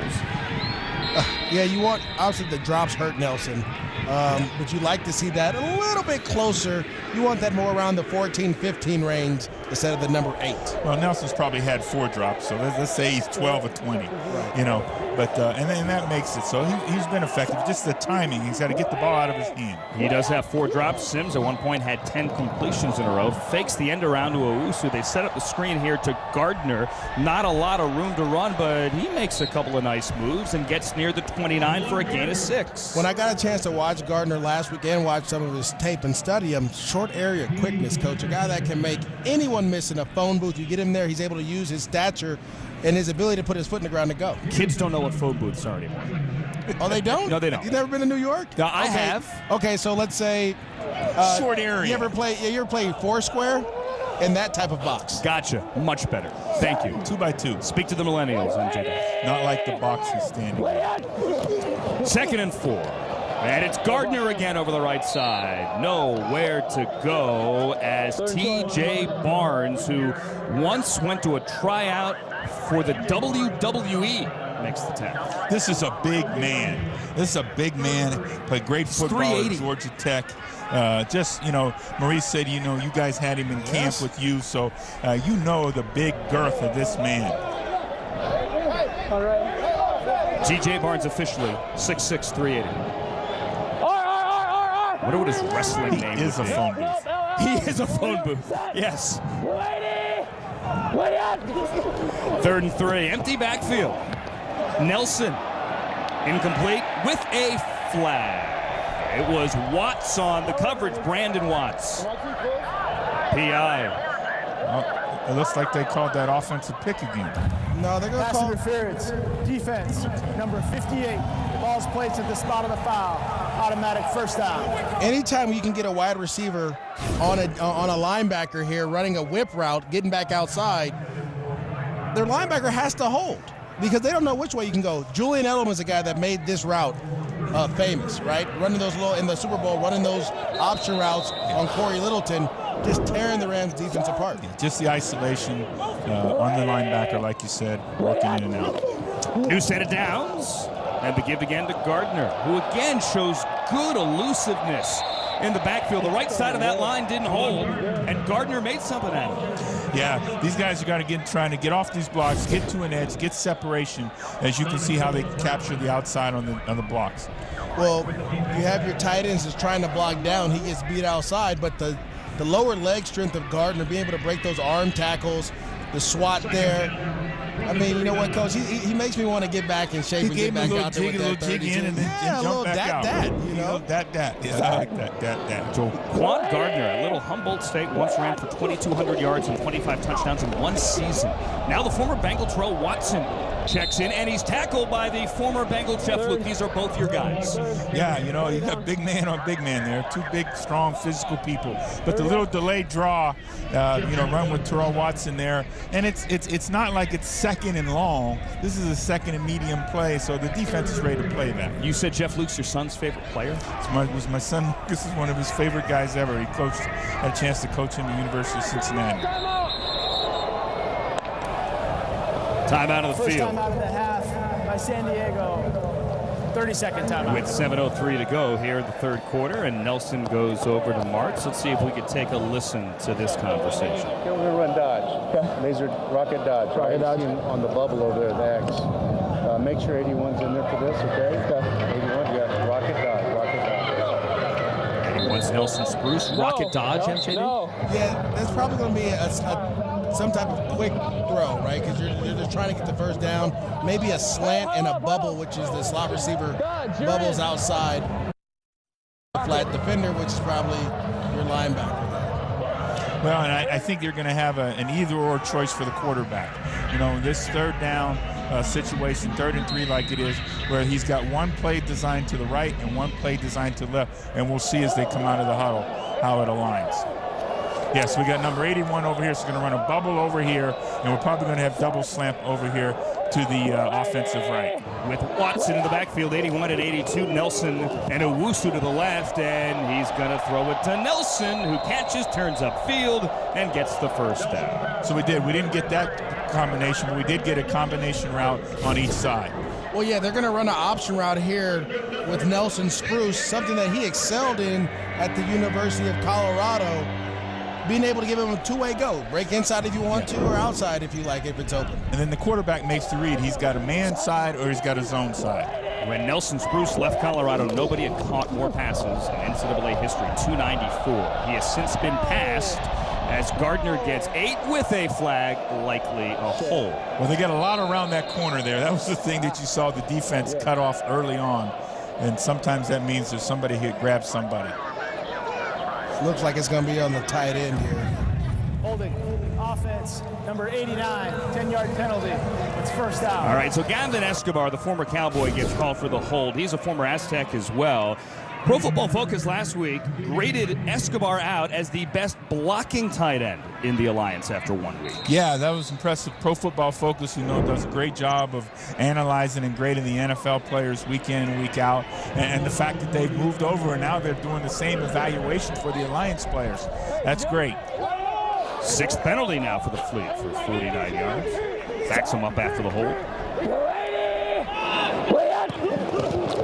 On a 1st and 20. He's looking to flip it to Gardner. That wasn't there, so he throws it incomplete to Escobar on the sideline. Looked like he was waiting for Gardner to clear, and he never did. If you take a look at this, he's reading the defensive end. If the defensive end comes up the field, he's going to throw the shove pass underneath. If the defensive end stays on the line of scrimmage, he's going to then take the ball and work it outside and throw the flat to the flat. So, again, this is a play where he's got a couple of options, the quarterback making the read based on what the defense does. Going back to putting the whole playbook in with Mike Martz.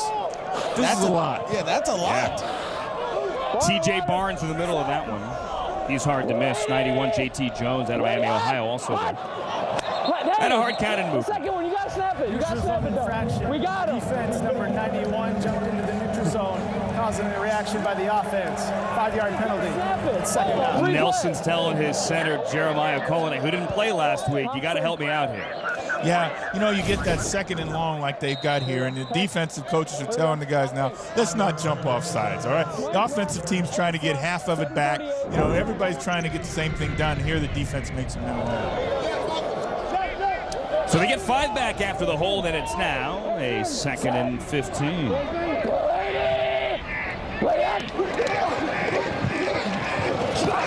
Pocket collapse, gets away from Barnes. Nelson throws it back over his shoulder, and Jeff Luke almost had a pick. What is that? What in the wide world of sports is that? Trying to keep it in 3rd and 15 and not 3rd and 25 there. Yeah, I'd rather my quarterback go ahead and get rid of that ball early and or take the loss, but don't throw the ball over your shoulder now. We're all riding with you. It was 98 Tyreek McCord who got there. He got away from Barnes initially, and then the linebacker McCord had him by the waist. And just, I mean, did Escobar actually catch that? Yes, he did. He actually caught that on the sideline. 3rd and 16.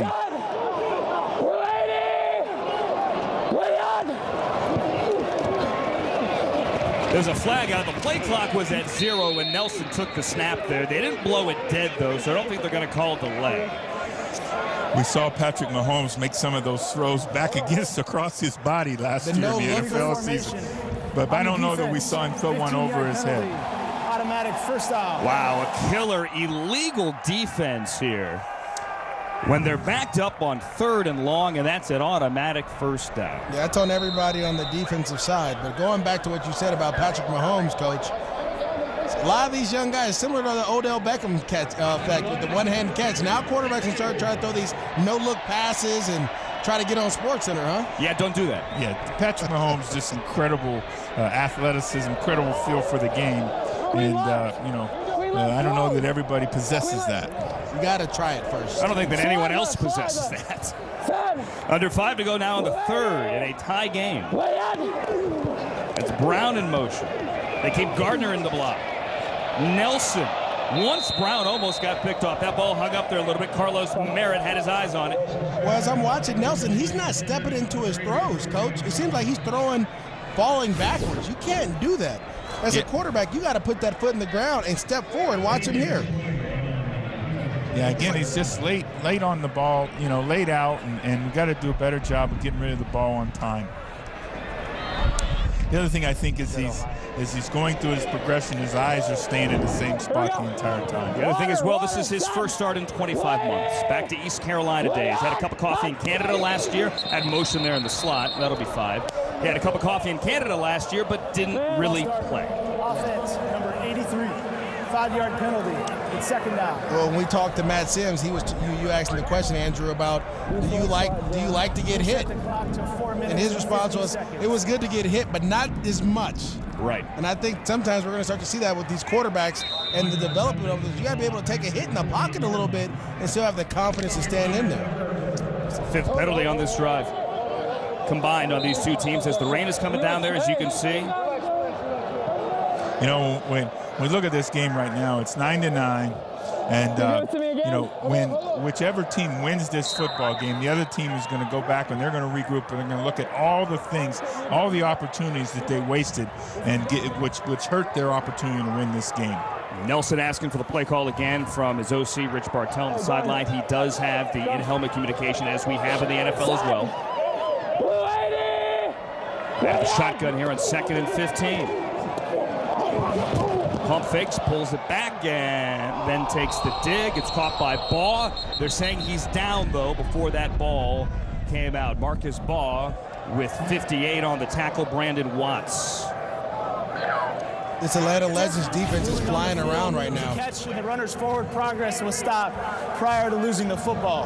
It's 3rd down. Well, the Atlanta defense had them in the 3rd and long the last time. Now they're back to 3rd and long again. So this is a huge down. Stop this drive here.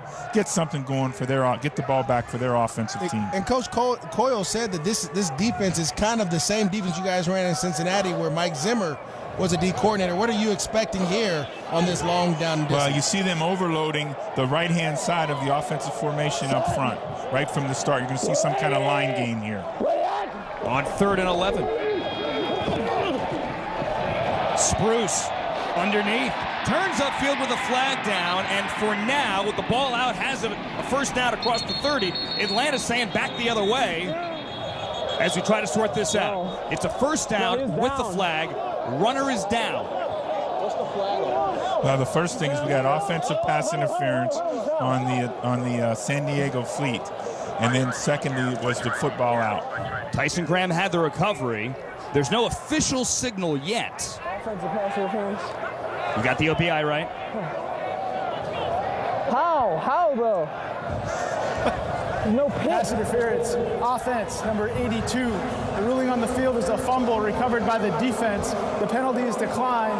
It's first down, Atlanta. One of the changes in the Alliance Andrew, is the fact that the football team has to challenge us, like not different than the National Football League.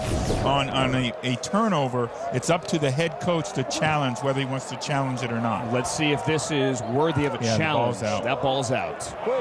Nelson Bruce turned it upfield. The penalty on the OPI was on 82, Francis Owusu, the wide receiver out of Stanford. That ball is out. And Tyson Graham, who led the Legends with 11 tackles a week ago here, has his first fumble recovery. It's always the guy that you don't see that gets the ball out, Coach. Well, good job of guys hustling to the football. This is a big play. This is a big series here for the Atlanta team. With sudden change and the toss here and the run over the left side by Lawrence Pittman out of Wingate with the Montreal Alouettes a year ago. You know, they got to keep their tempo up. Let's get in and out of the huddle. Let's have good positive plays. Let's keep moving. You hear Matt Sims talking to them right now. Let's go. And Sims has been, as he was last week, barking out orders all night, both on the sideline and in the huddle. So we see how quickly the play clock goes down there. Play clock of only 35. Big adjustment here. That's why we've seen a couple of delays. And that's a first down. Pittman. Ball almost came out, popped right back into his belly, and Pittman is near midfield with Demontre Moore, the former Giants third-round pick on the tackle. Sims wants his team to huddle up. Yes, running back here, following his offensive line. This offensive line for the Atlanta Legends have created some big holes, and the running back is doing a great job being patient, getting vertical when need be, too. Green 80! It's 8 at 12 to the 48. Low snap, again, Pittman the carry, and again he has room, this time over the right side. Gets by Brooks, and he puts his shoulder down, and he's got another first down through, eventually, Jordan Martin at the end. Well, you got to really feel good about Lawrence Pittman, what he's doing now. This is a big man. 6 foot tall, 225 pounds. This is a big man, good feet. Look at it. Coach running behind his pads, too. You see that, dragging guys for the first down. Running behind the block of his wide receiver, number 10, Justin Thomas, the former Georgia Tech quarterback. Coming up on 2 minutes to go in the third quarter.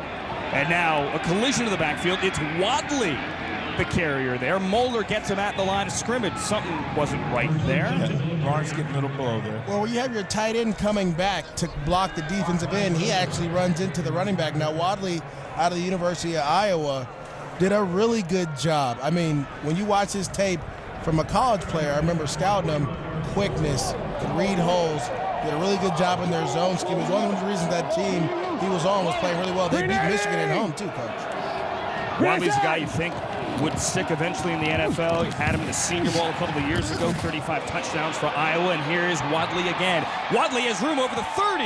Wadley spins at the 20. Akram Wadley is pushing his way inside the 10 for Atlanta.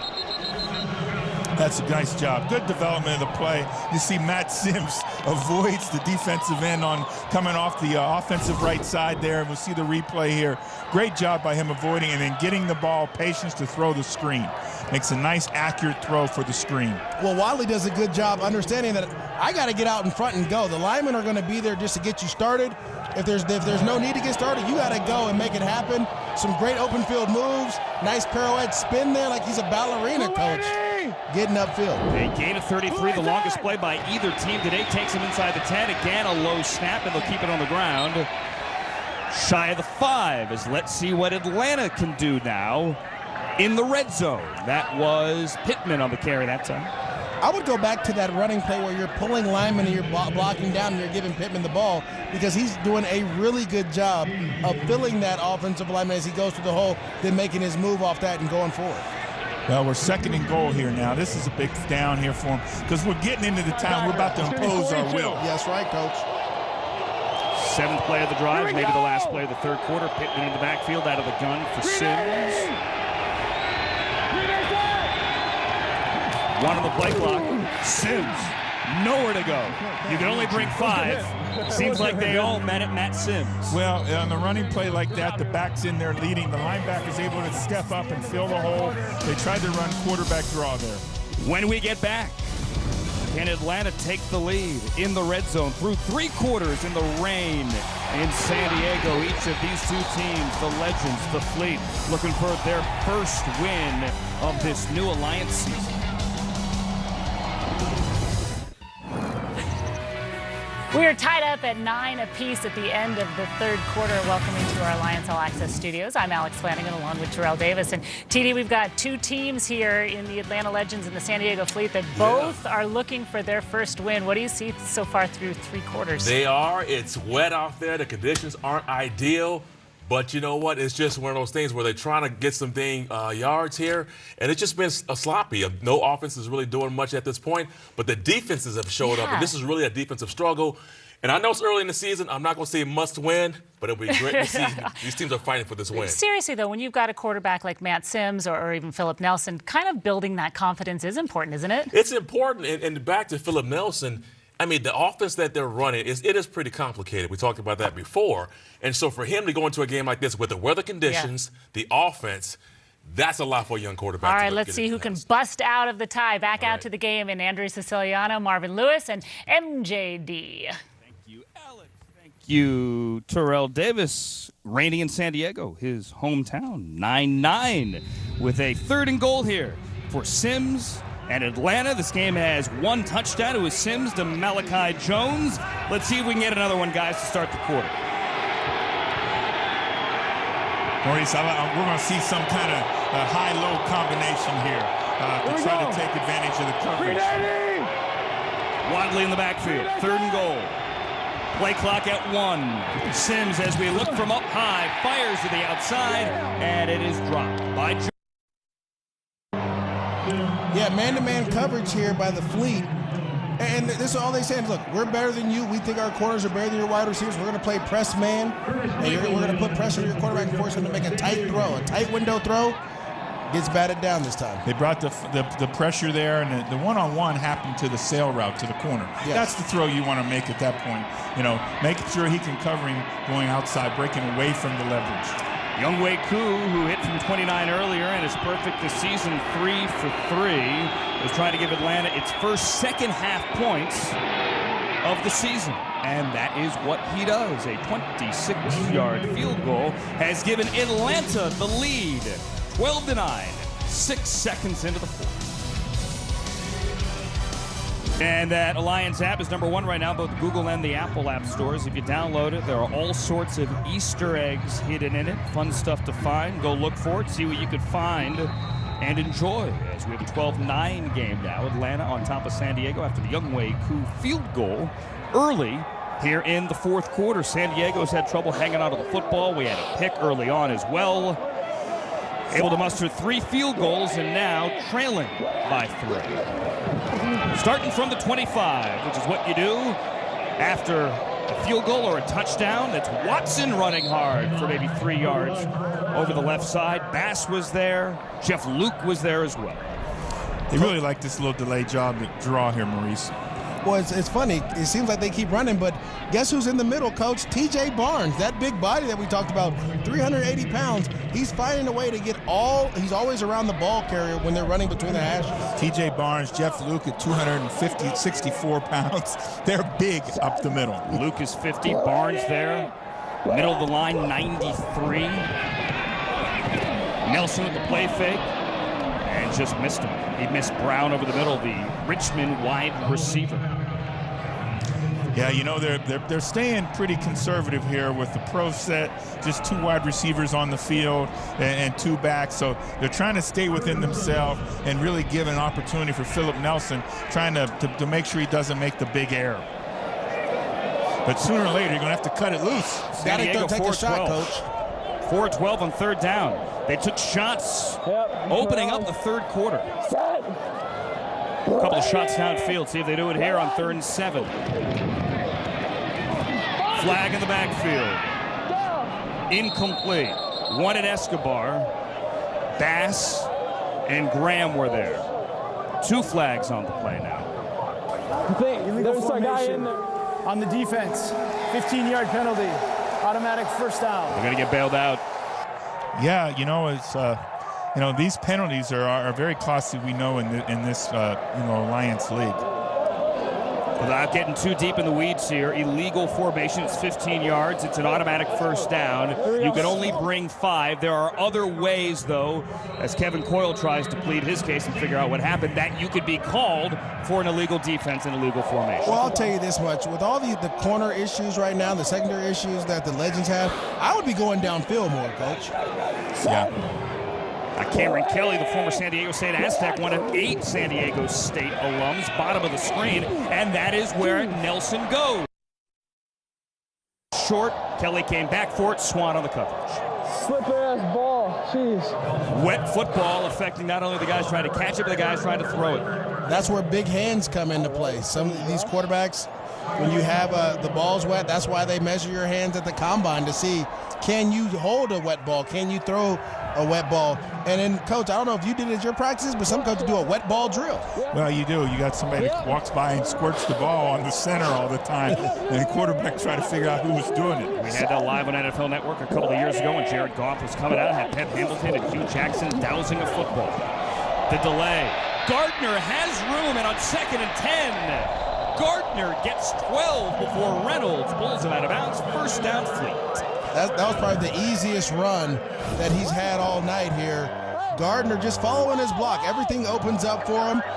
The Legends bring a blitz, runs backside. You just want him to make this safety mix and find a way to hit a home run. You got to like the tempo right now of the San Diego offense. So he's back, he's in and out of the huddle. Let's go, let's get back to the line and stay after it. Gardner's longest run of the day now has 50 yards on the night. He had 55 a week ago. Across midfield, and it's going to be Gardner again, slipped in the backfield, put his foot in the turf, and Gardner is running hard again. He looks to be about a yard shy of the first down, but gains of 11 and 9 on consecutive plays. This is where Gardner is going to excel. This is what he did for the 49ers. He's able to read everyone flowing to the right, and he puts his foot in the ground, and he sees this big hole. You got to go there and go get it and get your shoulder squared. Try to get as many yards as you can after contact. Yeah, there's no question about it. The defensive end gets a little bit too far. Number 98, they're too far up the field, and he's not able, 93 Barnes, and he's not able to get back. Gardner takes a rest, and Watson comes in, and Watson over the left side gets the first down. So San Diego last week, when it was turning the ball over, when Mike Bercovici, when they couldn't protect him when he was getting picked, turned to the ground game and got it going, and that's what they're doing here, down 3 in the 4th. Well, it looks like that they're going to run the ball a little bit because of the weather, kind of get going, and then they'll take their shots down the field. But both running backs are running really, really well right now, and I think it's because of last week they leaned on it. They're like, okay, we can run this ball. Let's get it going. There's Mike Bercovici, who, again, we mentioned was benched after 3 quarters and 1 big hit last week, watching from the sideline and watching Gardner lower his shoulder, go through Watts, and get good yardage as they continue to run it. 3 minutes into the 4th quarter. Remember how I told you guys when it rains, you take your gloves off? Yes. Look at the running backs. That is a running back rule. You are not going to, when it's raining, you're going to take all the gloves off, and you're going to hold the ball with your bare hands so you can have a feel for it. You're not going to tackle this big guy with an arm, and they're getting a man on a man, and he's running to the daylight there. Watson again. Watson has a first down. Watson drags Graham for a couple of extra yards, and San Diego is picking up steam. You know, you really break the will of the defense when you can run the football downhill at them like the San Diego team has been doing on this drive. That was great execution there of a counter play where you line up everybody strong and you're bringing it back weak. Guys are blocking down, kicking out, and your tight end pulls up and blocks the right guy. Here we go. Here we go.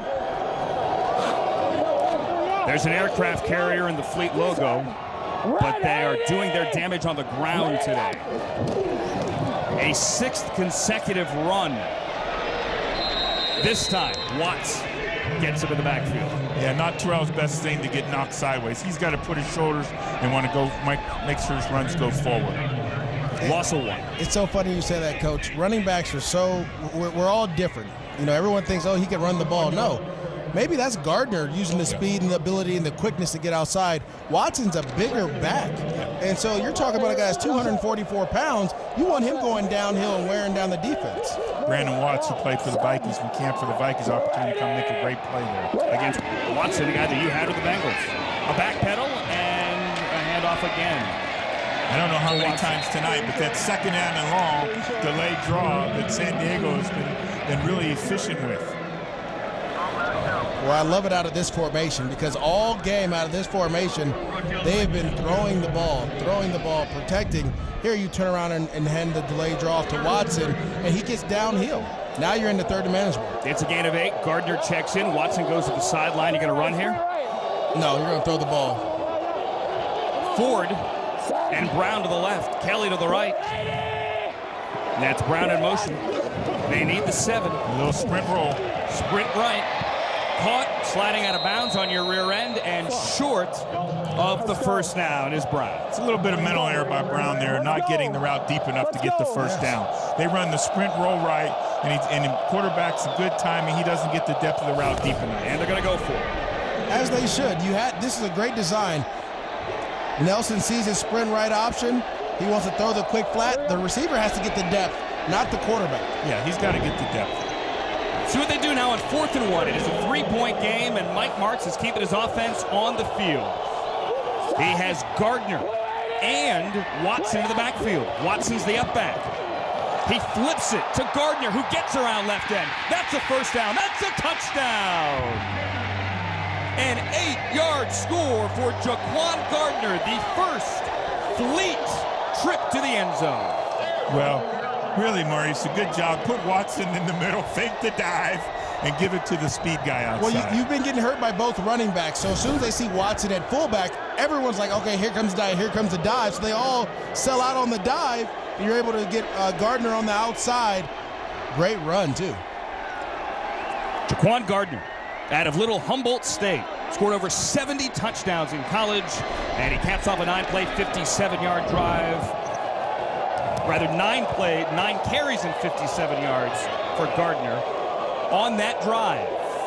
And now they go for 2 in a 15-12 game, 3-point lead. You have to go for 2, no extra points in the Alliance with a flag. False start, offense, number 79. 2-point try will be from the 7-yard line. Well, this makes it drastically different now. Instead of having the play from the 2-yard line, now the ball's back to the 7, and things are going to change as far as your play call and what you're going to do. And again, we're going to get some kind of high-low concept where they can take advantage of the defense, man on one side, zone on the other. Well, Coach, earlier in the broadcast, you said you can't have those penalties that push you back. We see it again. Got 2 tight ends, Baugh and Escobar to the right as you watch from behind Philip Nelson. 2-point try, a play fake. Incomplete. Wanted Cameron Kelly, could not come back for the ball with Damian Swan on his back. It's hard to run any route there in the 2-point conversion that corner's not going to sit on. They finally get into the end zone. Jaquan Gardner here gives San Diego the lead. Here's the thing. 52% of guys experience erectile dysfunction, but 0% like talking about it. That's why we built Roman. For the first time ever, you can get ED meds prescribed online, shipped discreetly to your door. Chat online with U.S. licensed physicians and get FDA-approved medication, all in single-dose packaging. No more waiting rooms, awkward talks, or lines at the pharmacy. Get started with your free online visit at GetRoman.com/TV. Kevin Coyle trying to get his first win as a head coach at any level here as we look high atop SDCCU Stadium on Skycam, brought to you by Wheels Up. San Diego has its first touchdown of the new Alliance season, takes the lead 15-12. Matt Sims started well, but only 1 for his last 4. Now, playing from behind. No kickoff, ball's placed on the 25 after the score. Justin Thomas, the former Georgia State quarterback, on the end around, the flip. And he gets across the 30, Brooks on the tackle after a gain of 6. Yeah, good positive play here to start the drive. It's what they got to do now. You know, this Atlanta football team has got to go down and score points and get a touchdown on the board here. There's nothing to hold back on. Well, you have Matt Sims, a veteran guy. Let him let it rip down the field, too. Take some shots. Stress this defense a little bit. He's got a touchdown. Sorry, Coach. He's got a pin. 2nd and 4. Brooks, the DB, blitz there off the left side of the line, and Pittman had nowhere to go as Tani Tupo Got it. Well, it seems like this Fleet defense coach is starting to sell out on the run. They're going to force Matt Sims to beat him, so hopefully he can get it going. Well, the Atlanta offense drove the ball last time, handing the ball off to Pittman, so they're anticipating that. They bring the nickel pressure off the edge, and they're able to get penetration and knock it back sideways. Under 8 to go. Big third down here. 3rd and 5 for the Legends. These two teams 0-1. These two teams trying to get their first win and even their records. And the new alliance. Sims was not helped out a bit by Shantavia. Right in his hands, and Atlanta has a case of the drop C's as San Diego has fought it all night. Looks like it's contagious, Andrew. It seems, again, this rain, guys with gloves, you can't feel the ball. And so your gloves are wet, the ball is wet. There's going to be times when you think you could catch it and go. Not this time. This seems like pass catching 101, though. Why are they still wearing gloves? Those new millennials you're talking about. Taking a shot at the kids, man. I think he was talking with you, Andrew. I know he wasn't referring to my me. fault. No. I'm older than you think, Coach. Delay of game. Offense. 5-yard penalty.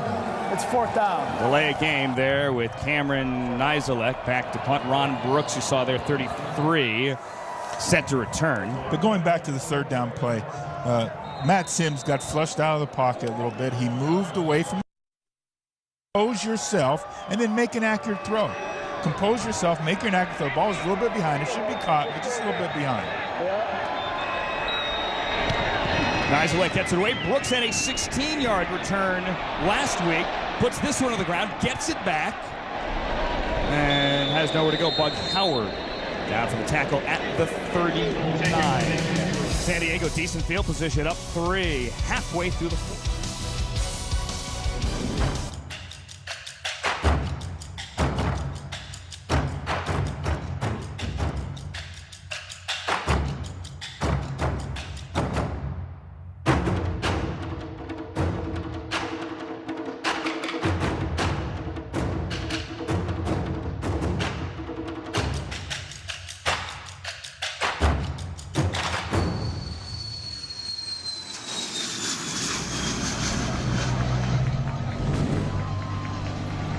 Seven and a half minutes to go here. 7:31 to go exactly on the clock in the 4th quarter with the Fleet on top of the Legends. 15-12. Marvin Lewis, Maurice Jones-Drew. I'm Andrew Siciliano. You hear about a 4-minute offense. How about a 7.5-minute offense? Well, that's what they're looking for right now. This San Diego football team wants to really run the football. They did a nice job last drive of really handing the ball off and going downhill.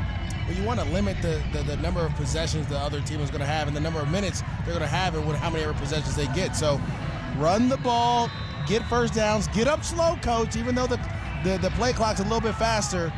Get up slow and try to run as much clock as possible. We know when they get under 5 minutes here in the Alliance, also, when you go out of bounds, the play clock continues to run, different than the NFL. Great point. Atlanta has only 1 timeout left. You know, the 2-minute warning. San Diego with 2 as Terrell Watson gets the first carry of this drive, and Watson is running hard. Jeff Luke got him after a gain of 6. It's a great start to a drive right there. Running the counter again back weak.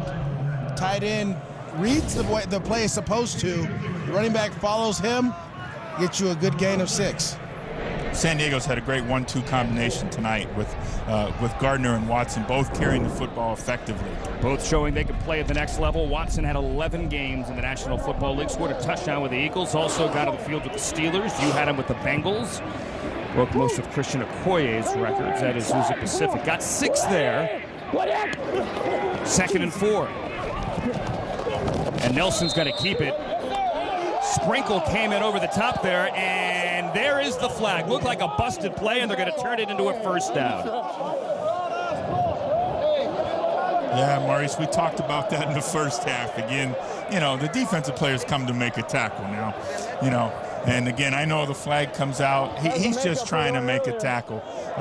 You know. Personal foul, unnecessary roughness, defense, number 90, 15-yard penalty, automatic first down. Tracy Sprinkle, the former Buckeye. These are huge penalties. He tried to get him, Coach. Well, he's trying to go over the top. He's doing everything he can to slide his big body over the top. Now, we're not talking about a a ballerina dancer here, are we? You're right.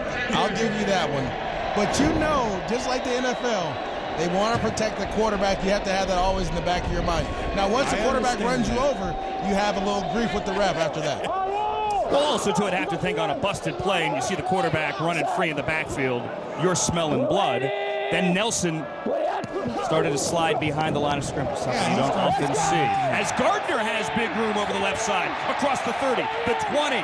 Gardner down inside the 10, a gain of 31. This is what we call old school trap, coach. Old school trap, just a nice down, you're pulling guards and centers backside and all these different things, and boom, it just opens up. Great read by Gardner, putting his foot in the ground, getting to the back door. He goes back door on him, Reese. And then I said, I want you to make the safety miss, coach. He must have heard us talking about him. Gardner now is 98 yards rushing. Zach Stacy yesterday became the first Alliance running back to hit 100 yards. Gardner is now 2 yards away from doing the same. Nice job by Philip Nelson there, staying in the huddle and now taking the play clock all the way down. Play clock's under 5 now. Watson checks into the game, and Watson gets the carry. Maybe 2 yards over the left side. Barnes, all 380 pounds of it is there. This is a big possession here. If the Atlanta defense can hold this to a field goal, we still got a one-score game, and the fact to win the game with the two-point conversion. But if you're the Fleet, you want to end this game by scoring your second touchdown in the history of your organization, and you want to do it running the ball, taking the clock all the way down. The math has been fun the last 2 weeks as you have to go for two. We've seen some unconventional scores. And here it's 15-12. Out of the eye. Watson. Maybe a yard. 3rd and goal. There goes T.J. Barnes again, coach. Again, anytime you run between the guards, Barnes is going to be there. You have to find a way to get around him or by him quickly so you can get up. Well, you look at the interior of that defense. You got 6 people packed into that box.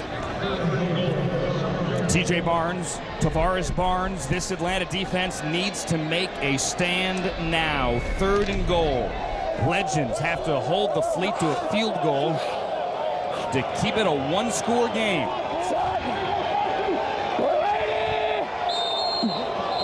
Play clock at 2, and I think we have a timeout. We saw the bunch formation over there, Andrew, to the offensive right, okay? And the opportunity with isolation to the left, bunch formation to the right. We're going to get some kind of combination where Philip Nelson can make a quick throw where he doesn't get trapped with the ball in the pocket. One timeout now remaining for Mike Martz and the Fleet. One timeout remaining. Dart, 30 brush. If he's all got himself 30 dart. Who's right there, 30 brush. Translate, Maurice. That's a tough, it's a different language here, but. All right. Well, what we got going on is we got the single receiver over here on the dart. Oh, so he's going to run it now. He's going to run it now, slant, basically, yes. Or he's going to hand the foot. Based on the look, one or the other. I hear see you, the game coach, summary there? That's the quarterback in you. He is a former quarterback, something we were hearing stories about earlier today. All those shots he was taking down the field at Idaho State, right? I had a really good running back. See what Mike Martz dials up on 3rd and goal. He has Jaquan Gardner, who had a touchdown earlier. Only touchdown of the year for the Fleet in the backfield. Nelson, delay, Gardner, 5. Gardner reaching for the end zone, and he is in. A 7-yard score, his second of the 4th quarter, and San Diego pulls away. This is what Gardner's able to do, the quickness. He finds a way to read the lineman, get to hole, uses that quickness and burst to get to the second level, and drops his shoulder pads and drag guys in the end zone. And really, the quarterback's looking at the defense. If he felt like they were dispersed in man-to-man, he's going to throw the dart. He saw them with the safeties, both two high safeties, so he hands the ball off on the delayed draw. And when you hear brush or anything that means painting, draw. That's right. Look at Coach. I knew you were part of that offensive staff. See what they do when they go for 2. Got to go for 2. 21-12 now, 9-point game. A chance to extend it to 11. 4 minutes on the clock. Irvin Phillips is 82 on the left of your screen. And there's Watson trying to get around the right side, reaching for the end zone, but he is down inside the 1, and that conversion fails. So it will stay a 9-point game with the Fleet on top of the Legends 21-12. The last two drives in which Mike Martz has dedicated to the run, 12 plays, 75 yards, 6 plays, 60 yards, both of them ending in the end zone. I had a coach once tell me, anytime you don't feel well or things aren't going right for you, just turn around and hand the ball off. Says and the running back. I'm just being honest. Yeah, you know, this game now comes down to those timeouts used by the Atlanta offense early in the third quarter in order to save the delay of penalties. Look at that, 111 minutes of football, no touchdowns. 5 minutes of football, 2 touchdowns here. As Matt Sims now needs 2 scores, and he's not going to get it that way. Incomplete to the boundary. Shontavious Jones there, and we are inside of 5 to go. You're going to have a running clock if anyone gets out of bounds there, but that was incomplete, so it stops at 3:55. Yeah, Matt Sims got to use his lower body on this throw. You know, this throw looked to be all arm, and it just doesn't. He's not as accurate that way. He's got to use lower body. 89, the tight end from Louisville, Keith Tobridge, is lined at their slot to the right.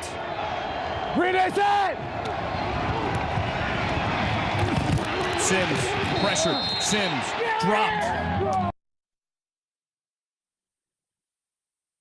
Shakir Soto, the Pitt Panther, with the sack.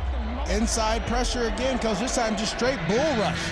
I'm going to get underneath your pads and push you back into the quarterback so that he can't step up and make a throw. Yeah, really nice job by Soto. Just walking him all the way back. It's a loss of 6, and it brings up 3rd and 16. And with only 1 timeout, this is a huge 3rd down as Matt Sims has blood on that right hand, and you can see a bloody towel as well. They got to stay composed here. They got to stay composed. Draw to Wadley. Interesting play call. You have to be conservative here because if you do try to go down the field, you get a tip pass, a pick, short field. The game's really out of reach. You're down 2 scores with only 1 timeout. We got to convert here now. They've used the timeouts before. They got a punt? It looks like Coach Coyle's going to punt and try to let his defense get the ball. His right finger, knuckle there. Index finger. See that index finger. Yeah, this is you know, I mean, it's a tough thing for Coach Coyle here, but I think at this point in the game, you've got to go for it. Yeah, I don't get this. Look, if you don't get it, San Diego has it. Great field position. The game is, for all intents and purposes, over. Final time out of the half by Atlanta. 30 seconds time. But if you do punt, San Diego gets the ball back. The game's over. And the game's over at the 2-minute warning, but that's it. This is called difficult one. You know, you got to go into that 3rd down thinking I've got 2 downs. Right. And what you do as the head coach is you tell the play caller, okay, understand now, we're in 4-down territory here. He knows that, Matt Sims knows that, and everybody on the offensive football team knows. So we're just trying to move the football, and the sack took them back, but we got to get half of it back. Instead of getting into 3rd and medium or 3rd and manageable, you want to get into 4th and manageable. Correct. Because you know you're going for it. Really, you're going for it. Really enjoyed talking to Kevin Coyle this week, finally getting a chance to be a head coach. This is a tough one. He's now going to keep his team out there, this offense out there. Matt Sims on a 4th and 13. They are going to go for it. Need the 35. Sims will be sacked. And that's it. It's a turnover on downs as DeMontre Moore gets there. The former Giant. Shakir Soto as well. And it looks as if the Fleet will sail to their... DeMontre Moore was a 3rd-round pick in 2013 with the Giants. He's been a number 5 other NFL football teams and literally had the first sack in the AAF last week. Yeah, Coach, he can play.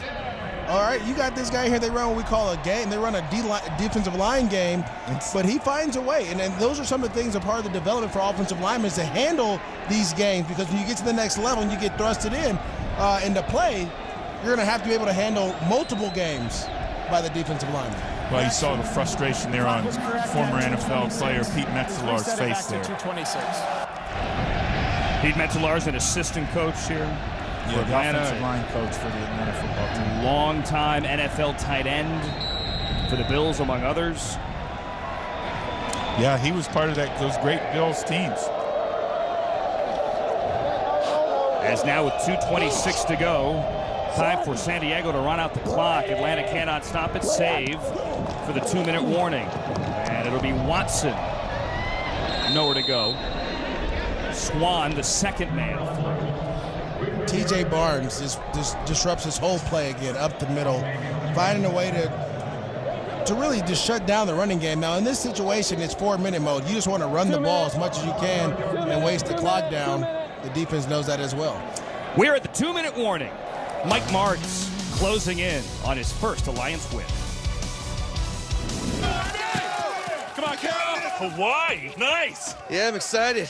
Finally earned enough rewards points. So jealous. Yeah, I can't wait to get that shave ice. What's shave ice? It's like a Hawaiian snow cone. Why not just say snow cone? I don't know, they call it shave ice. You fly to Hawaii for this. I don't go there for the ice. You saved up your reward points for ice. That's a lot of ice. Okay. Go Rewards credit card from Navy Federal Credit Union. Our members are the mission. The Fleet are going to get a win here, leading 21-12, and with the football, the 2-minute warning. Tonight's play of the game is brought to you by MGM Resorts, and it's a Jaquan Gardner touchdown run. 15 carries, 105 yards, and 2 scores. This is what the Alliance is about. A guy who had a shot in the NFL and is proving he deserves another one. Well, he's a young guy who just got his shot a year ago, and now he's in the Alliance. And so this is an opportunity to prove that you're actually an opportunity that you can make another opportunity good when you get it coming to the National Football League. And I guarantee you he gets a second chance as well, because the way he's running right now, a lot of teams in the NFL are looking for guys that can run behind their pass the way he's doing. Now, we can pick it up after this play, but the timing of the league lends to that. I like this. I like this. Nelson is going to slide at the line of scrimmage and keep that clock moving.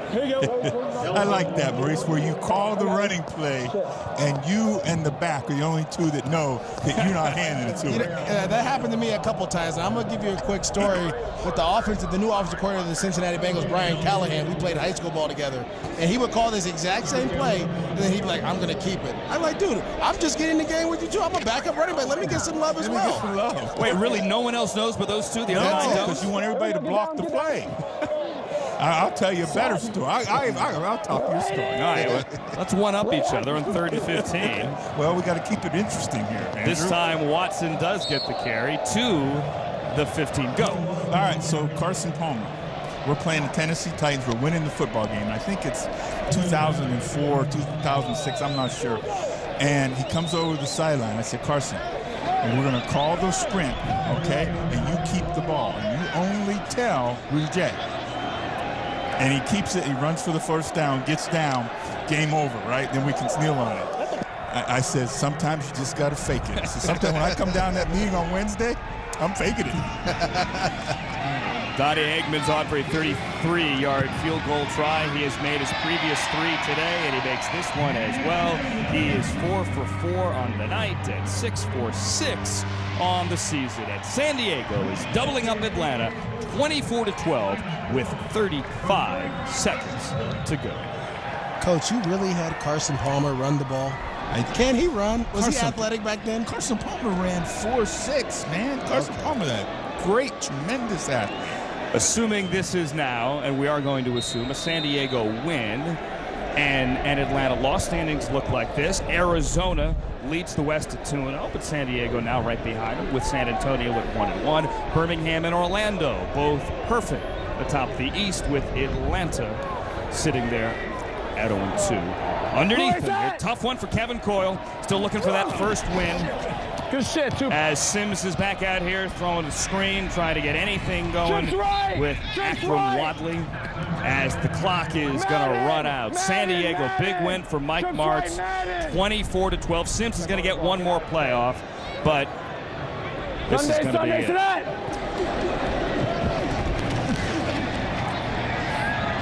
Wadley again. Akram Wadley has also looked good today. Yes. In defeat, he has looked good. Matt Sims has made some plays, but Atlanta's going to head home. Tough road for them, 3 out of 4 to open up the season on the road before the second half of the season at home. But congratulations to Mike Martz, Jaquan Gardner, and the San Diego Fleet winning tonight, beating the Atlanta Legends 24-12 to even their record at 1-1. Gentlemen, this has been fun.